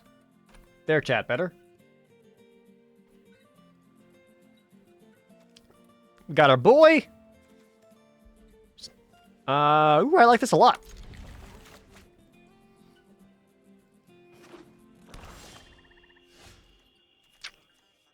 Damn. We're gonna go with this one because I don't want to have to pay 3 life later.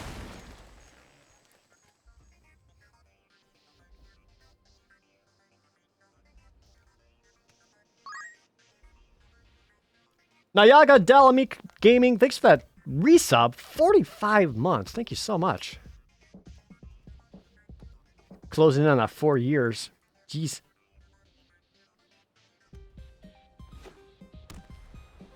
Black, white. Don't be clerics. Balls. This ain't good.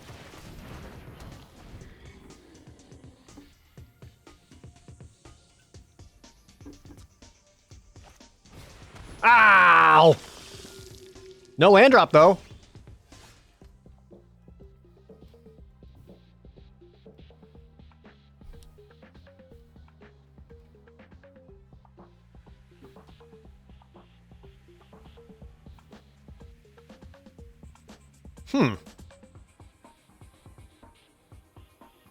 Now, if I were to swing in...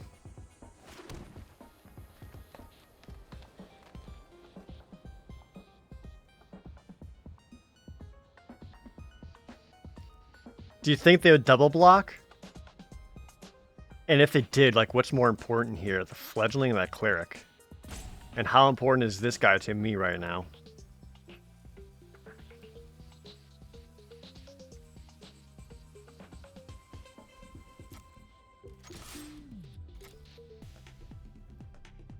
Awesome. No blocks.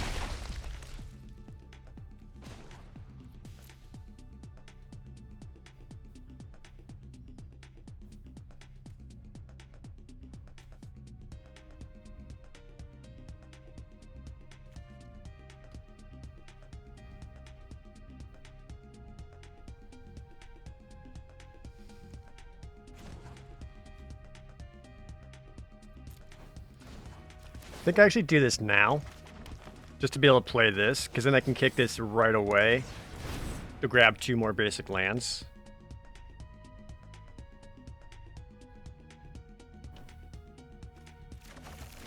It sets me up for some damage, but that's okay, because I'm basically trying to set myself up to get, what, a turn 4 Kazandu Stomper? Or maybe kick some of these guys in. And the opponent's missing land drops, which is even better for me.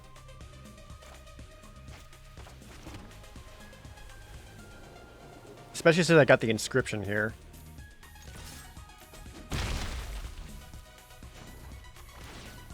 I think we just go big boys.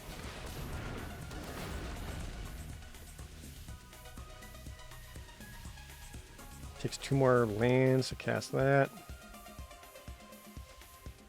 No, we'll keep that out for now.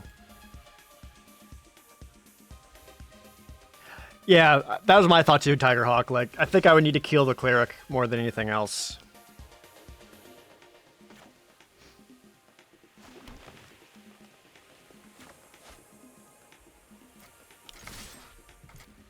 Well, now I'm just... They don't stand a chance, right? King in for 8? Yeah.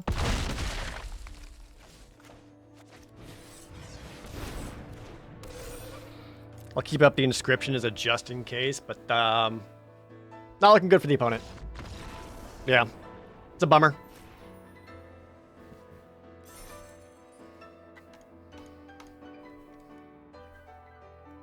Like, they had 2 of their payoff cards, but couldn't get any payoffs for them. Which a lack of, like, 2 mana clerics is kind of surprising. Root Gaze is one of your favorite cards? Yeah. If I pick Inscription on the Stomper. We don't, yeah, if I kicked out, we got an extra 8 life. I was still at 20 and, like, way ahead. Like, that would just been bullying at that point. Opponent goes first. Fearless Fledgling, Gnarly Colony, Rabid Bite, Broken Wings, whatever. I like this hand. We'll play out Fearless Fledgling on either turn 2 or turn 3, depending on what my opponent represents with their first land drops. You like Soaring Thought Thief too? I do too. But, you know, rogues. Mana map. Mana map.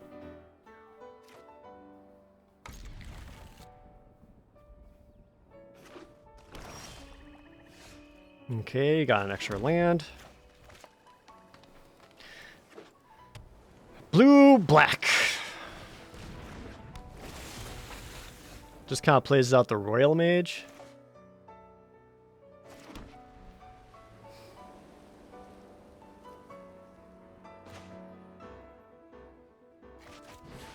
There's a good chance this might die.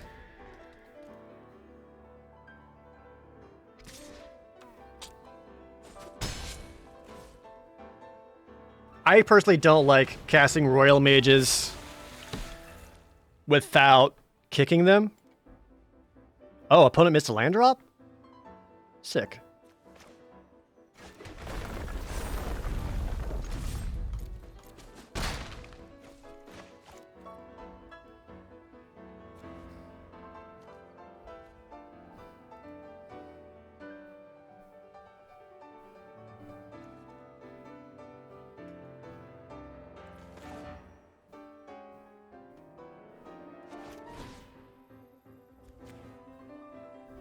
Do we really need to do this? I'm still at 18 though.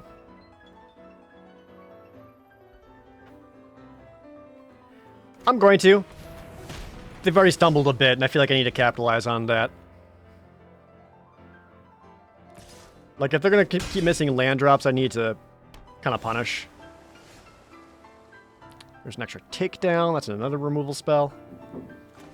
Especially at instant speed.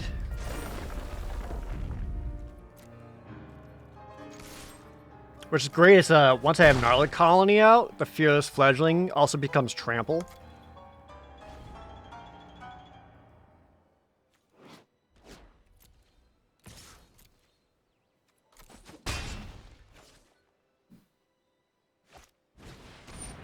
This plays another Royal Mage. That's 3 Royal Mages, all unkicked.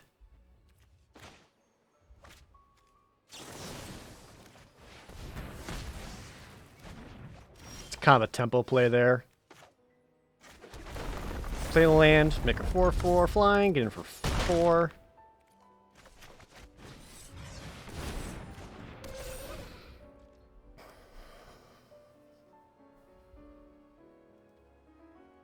I don't like tapping out, but having 2 threats while they're short on manage might help. Ooh, especially if they gotta take a turn off for field research. That helps a lot. So to maximize my plays here, I want to go Kazandu Nectar Pot, play a land, then attack.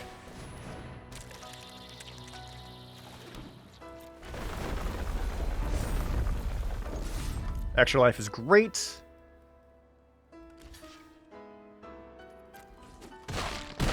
Bring them down to 3. And then I can play Tazim Raptor. Bring a land back for 1 more land activation, and then also got another flying threat. I don't see the opponent having much they can do here. They stumbled too much. Outside of like the black spell that kills or exiles everything that costs 3 or less. Yeah. Would I ever do a Lufia 2 Rise of Sinistrals review? Maybe. Lufia 2 is really good.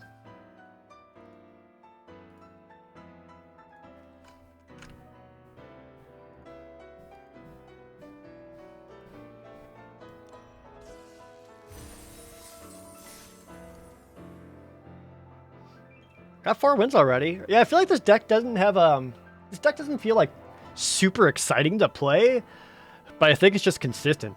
Because I knew the game plan was just getting those landfalls with the payoff cards and having so many of the dual face cards that I just have like extra spells to play more than most people will.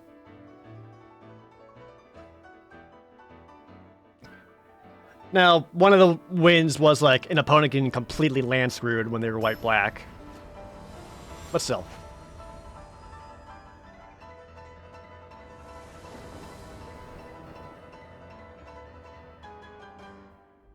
Oh, this is a 0 creature hand. I can't keep this, which feels pretty bad. Much better.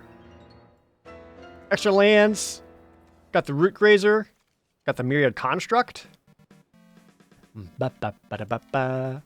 Ba-ba-ba-da-ba-ba.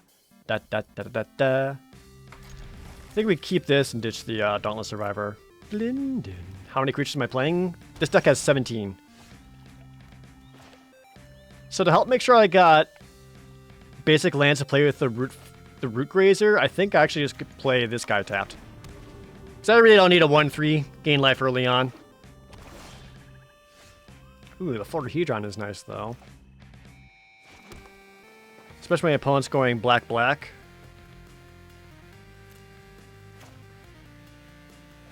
Either one of these cards lets me ramp up into a Myriad Construct.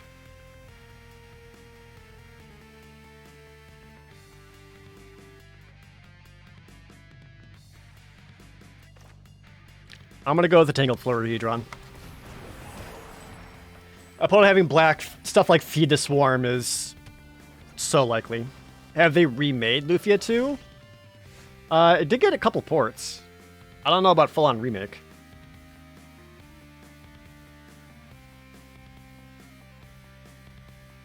It got ported to GBA.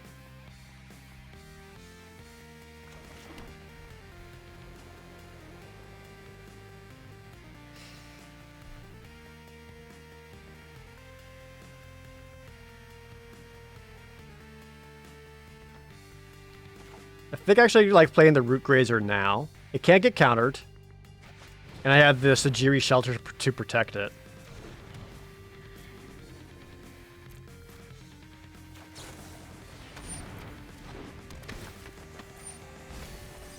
Skydancer blinks in, just hits 2 basic lands. No problem there.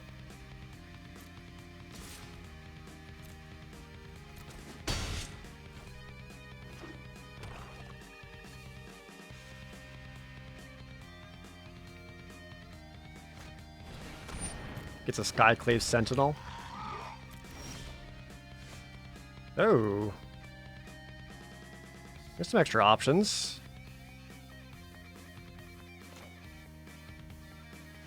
I actually still want 1 more mana in case they try to do some counterspell shit.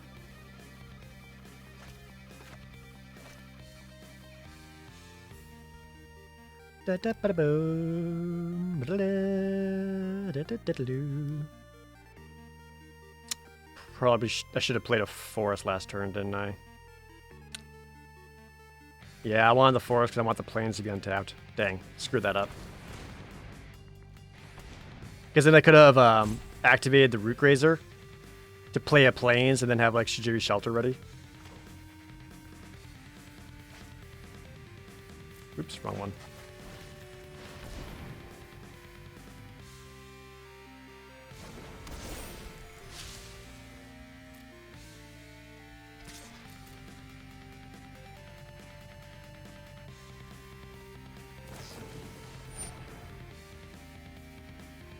The Zulaport Duelist.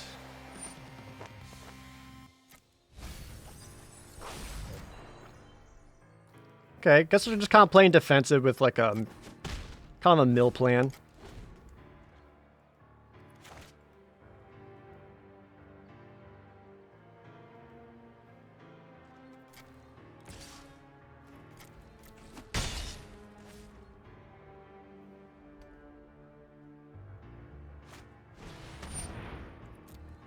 Unkicked field research.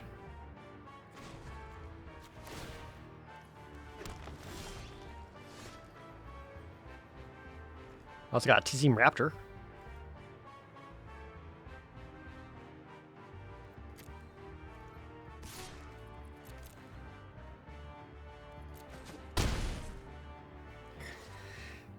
So I got an option of just playing out the Myriad Construct or a Tazim Raptor, which gets me a flying blocker, but the Raptor can't really attack in because he's got that stupid Sentinel. So I think just having another 4/4 out is my best option right now.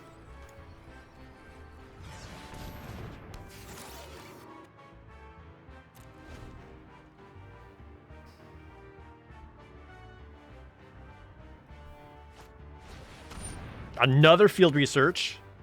Opponent's got a lot of cards, but they've also taken a couple turns off. It's a Bubble Snare. I'm actually okay with that.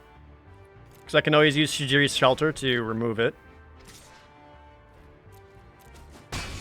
Interestingly, did not do that against the Myriad Construct. Another option would actually be using Tazim Raptor just to bring the Basilica back to my hand. But it's better out on the field as a 4/4 creature than a 1/3 cleric just gonna give me some life.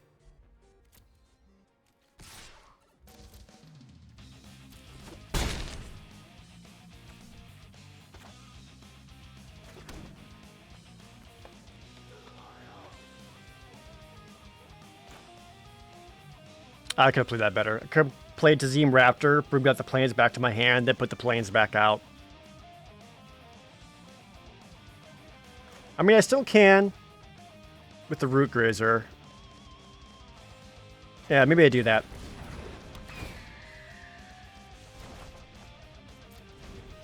It kind of lets me set up some like tricksy stuff against the opponent.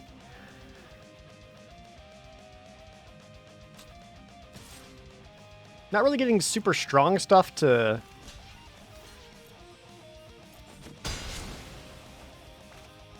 kind of get them with. Makes a 4/4.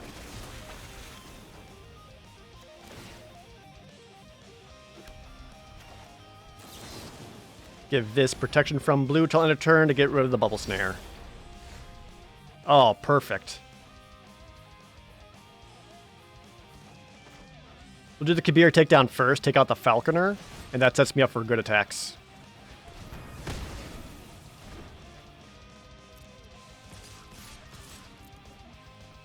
We'll send in the Root Gazer as well.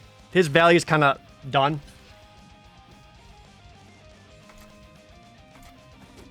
Remove a blocker, bring the opponent down to 4.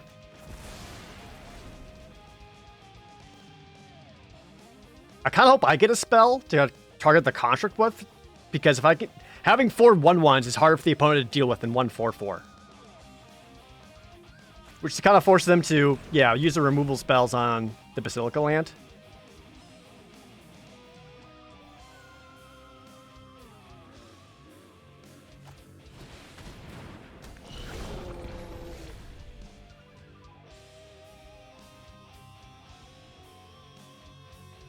I got Colony Ambush, which allows a fight.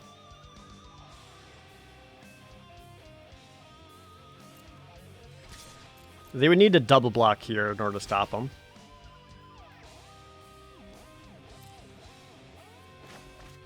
And I can make the Basilica fight. Take out both defending creatures.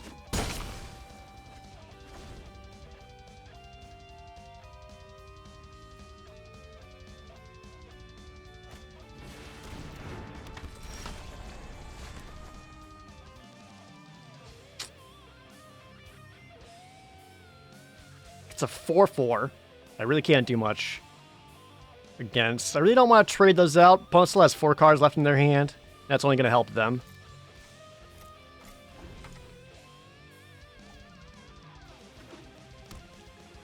But I also feel like they're not really in a position to attack back. And if they do, like, I'm fine with that. Again, the dream would just be getting 1 spell to allow me to explode my construct into a bunch of 1/1s to make it hard for the opponent to deal with. Kicks a Royal Mage. Gets back a Field Research. Perfect. Exactly what I was hoping to see.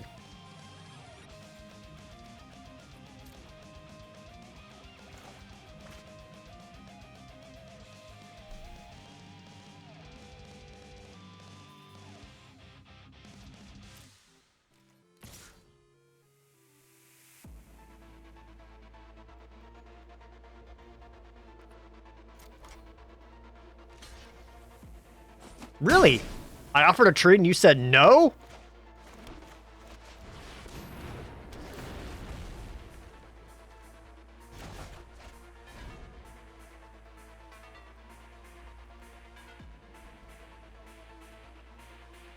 Now I've got a trample for you to deal with. Just plays a creature. Plays 2 creatures.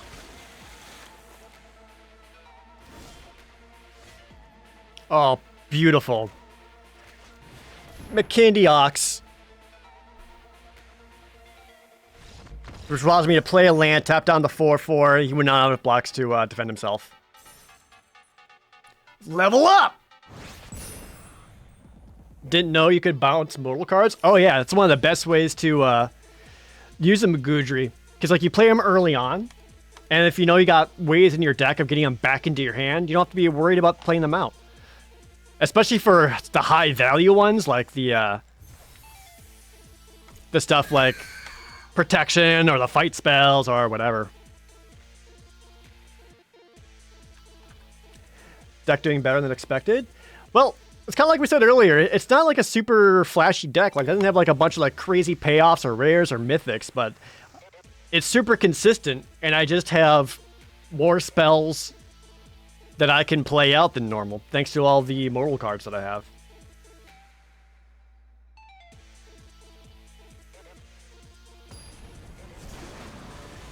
Remember, and a lot of times, even I follow into this kind of mindset too a lot. It's you kind of get that feeling. It's like when I draft, if my deck isn't like the bomb shit titty bomb, it sucks. Like I have to draft like a 9 out of 10 deck if I want to get anywhere in draft. Well, it's like, well, not all the times. More often than not, you're going to be playing against other people who drafted 6 out of 10, 7 out of 10 decks. Their decks also aren't great. You just need to play your mediocre deck better than they could play their mediocre deck. Ooh.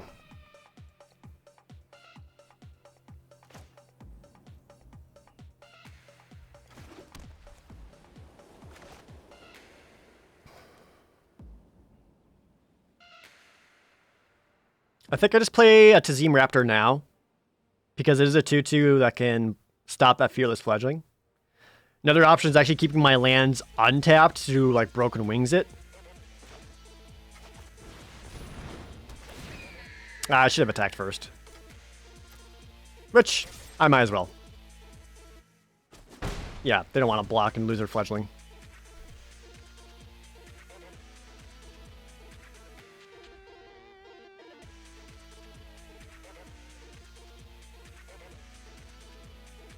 This remix is fucking dope.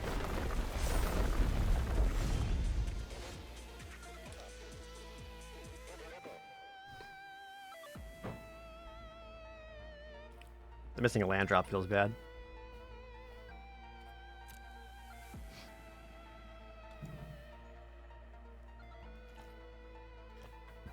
Opponent had a stop. Flash in Sky Dancer. So I could use Broken Wings to kill a Sky Dancer. I'm not really interested in that though. Oh, I lost Kabir Takedown and one of my Sky Stompers though. I'm fine with this trade out if you are. Yep. Could rather play this and give you something spookier to deal with. Stumbling on lands feels bad. Donkey Bard, thanks for the Twitch Prime resub. Not even this guy with $10. How much do you love the gimme... Dude, how much do you love the gimme cats when Grand Dragon farming in Final Fantasy IX? Also, isn't Freya awesome? I never did the Grand Dragon farming, so I couldn't tell you.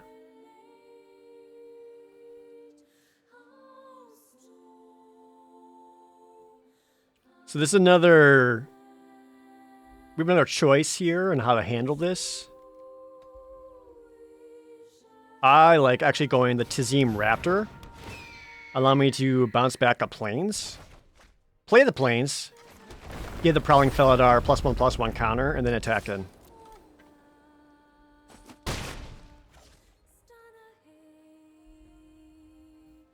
Am I good with that? I think I gotta be.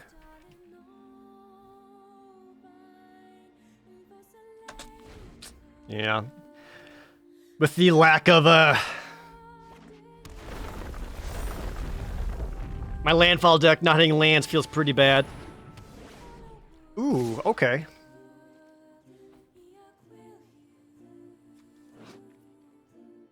So I can use this to take out the Fearless Fledgling, or I can use it to get rid of the Nahiri's Binding on the Felidar.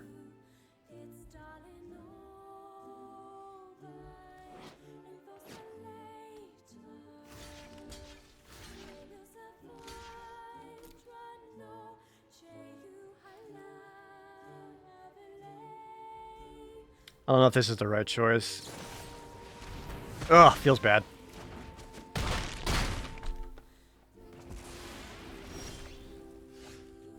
Oh, feels extra bad. Well, I could protect myself from some damage if the opponent plays another land, which I kind of hope they do. Or if they don't, I can Broken Wings the Binding.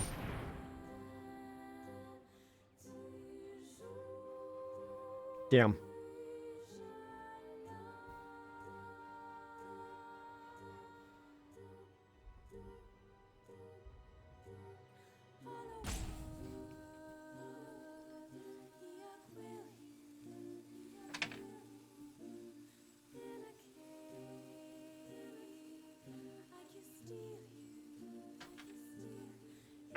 This is kind of forcing the choice on me.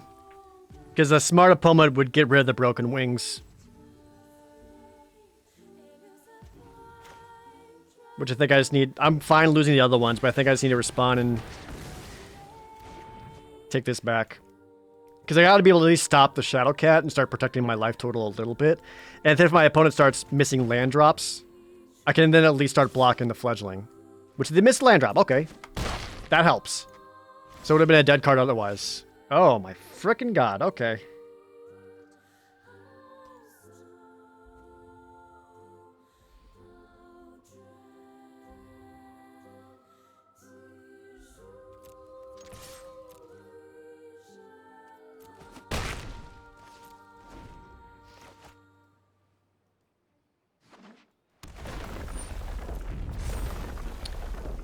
Damn it.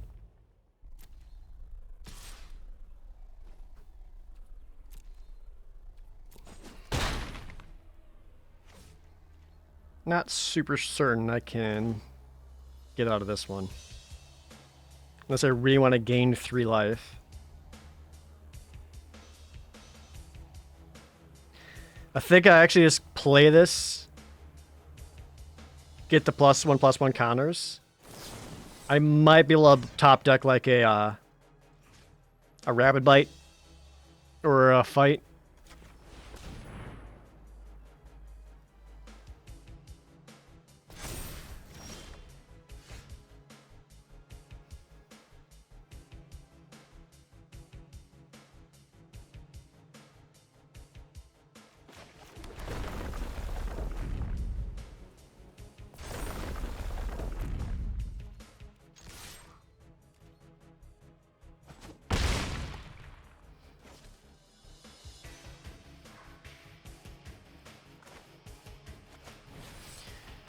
Ugh, if my opponent draws 1 land, I'm dead.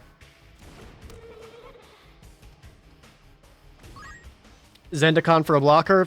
That would technically tap on my lands to cast it, so I wouldn't have a blocker. So I actually had to go Gnarled Colony for the block. Nope, they got it. Damn it. Ah, that sucks. Well. Even brought himself down to 3. Feels bad. That's one of those losses where it's like, well, my opponent got to play 6 lands. I was stuck on 3 for way too long. They didn't even mill any lands. That's the craziest part. That's a bummer.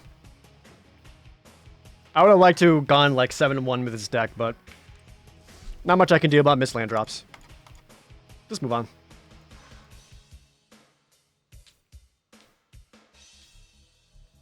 There was only like one moment I think I could have played slightly better by playing the Raptor first and getting the planes back out to save myself some lands and getting more landfall activations. And him kind of forcing out my Broken Wings was a huge bummer. Not even this guy. Thanks for gifting a sub to Fuzzy Guru. I go first.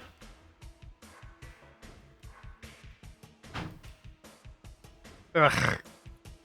I don't love it, but I'm at least on the play.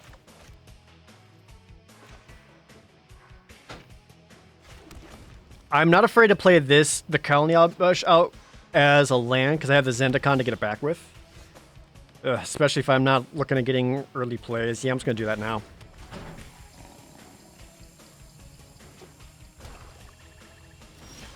Paul's playing green-black. Lord Chrome with 1 year, thank you! Let's play that tapped. He gets a Brute. I'll go Baloth.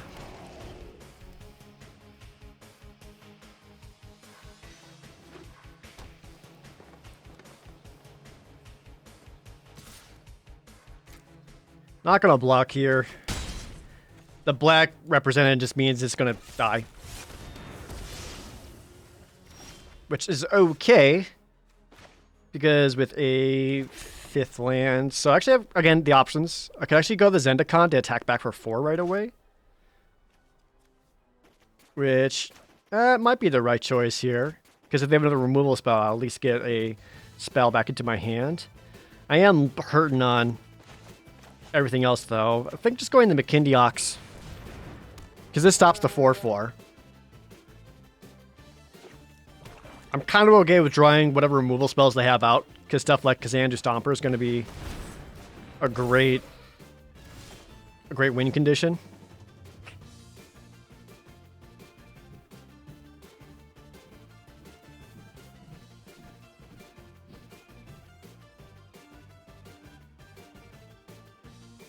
think I go aggressive.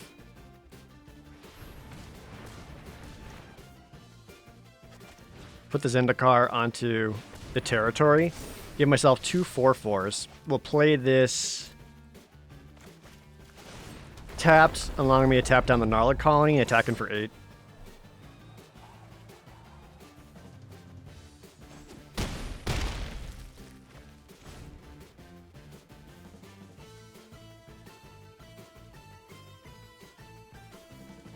A crackback of 7 is going to hurt.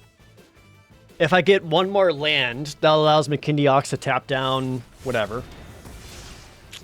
Or they can use that to start removing it right away. Not surprising either. 1 more land lets you play a Stomper and get my spell lands back. Well, this ain't bad either. Also got the Tazim Raptor to bring back the Plateau.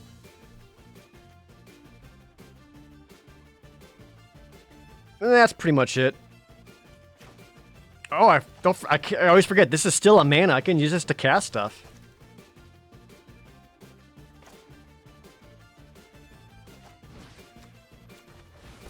I think we just remove their threat. Kind of get advantage on the race. I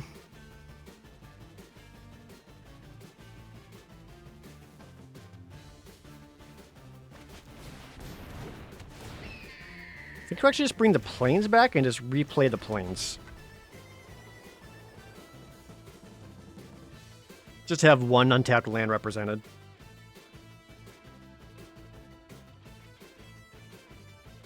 Because now a 2/2 flyer could also help close up the game if he doesn't have a way to deal with that while I clog up the ground game with Kazandu Stompers.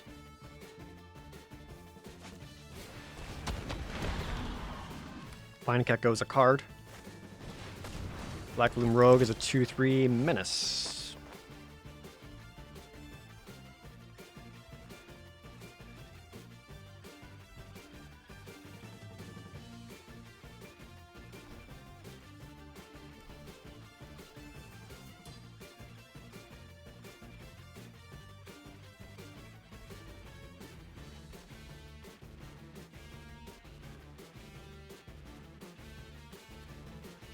Three cards in my graveyard. I'm not going to get milled out anytime soon for Black Balloon Road to become a 5/3 menace.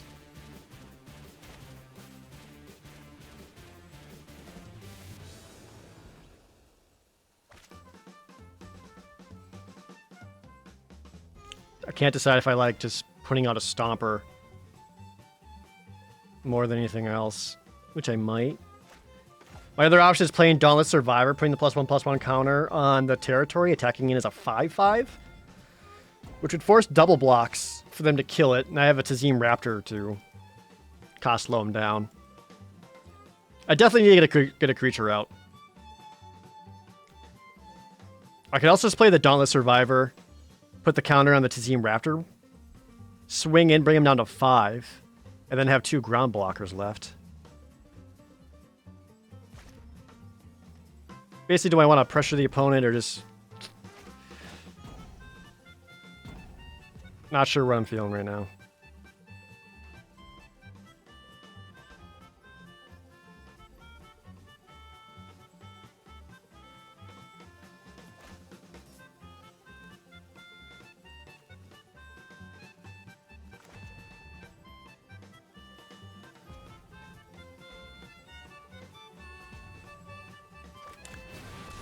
I'm gonna go slightly safe play. Play Stomper, grab back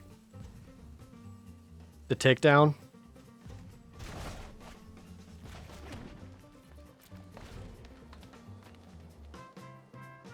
Because if I can start taking out some of his creatures, especially with a Stomper there. That I figured as much.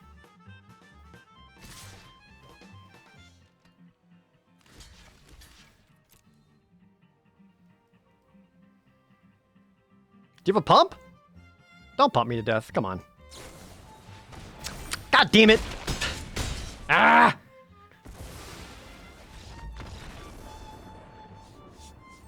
That's twice I lost a stupid pump spell. Alright. Well, you know what? The deck still went 5 and 3.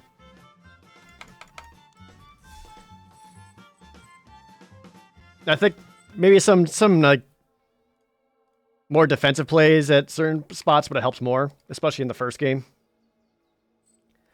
But you know what? Deck still did pretty well. Did level up off of it. Open up more boosters today? No gems yet.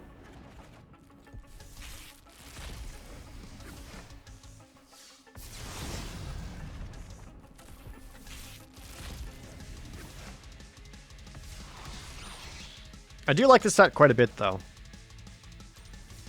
Alright, that's going to do it for me, chat. Got to open up a bunch of boosters today. Also got to get a good draft in. No, you can't have. Thanks for the resub. What's up, Mr. J. Glockta?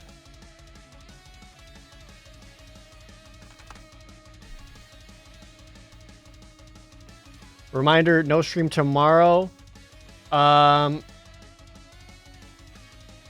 sure if I'm streaming Wednesday or not. Because Wednesday is when Baldur's Gate 3 comes out. And I do really want to play Baldur's Gate 3. So maybe stream Wednesday. I'd say likely. But if not Wednesday, Thursday for sure. But anyway, let's do a raid. I know to raid. One of my favorite people. What time do I usually go live here? Somewhere between 12 and 2 Pacific Standard Time. Lady Pelvic is streaming. And she's currently streaming herself playing the Phoenix Wright trilogy. Which I freaking love Phoenix Wright. I love it so much. So, be sure to check her out with the Ace Attorney series. Also, Lady Pelvic is an amazing YouTuber. Be sure to subscribe to her YouTube channel too. But go on over there. Just hit her with that Pro J raid emote. If you don't have the raid emote, just shout objection. I don't know if she's actually played through these before. I don't think she has, but they're so good. But anyway, there you go. Go enjoy Lady Pelvic stream. That's going to do it for me. Thank you guys so much for hanging out with me as I open up some cards. All the subs, the resubs, the bits. All the new follows too. Thank you so much. I really appreciate it. And I'll see you guys all on Wednesday or maybe tomorrow. Maybe I'll stream tomorrow because Baldur's Gate 3 comes out tomorrow. I don't know yet. Just stay tuned. All right. Enjoy the Lady Pelvic stream. Be sure to follow her. See y'all later.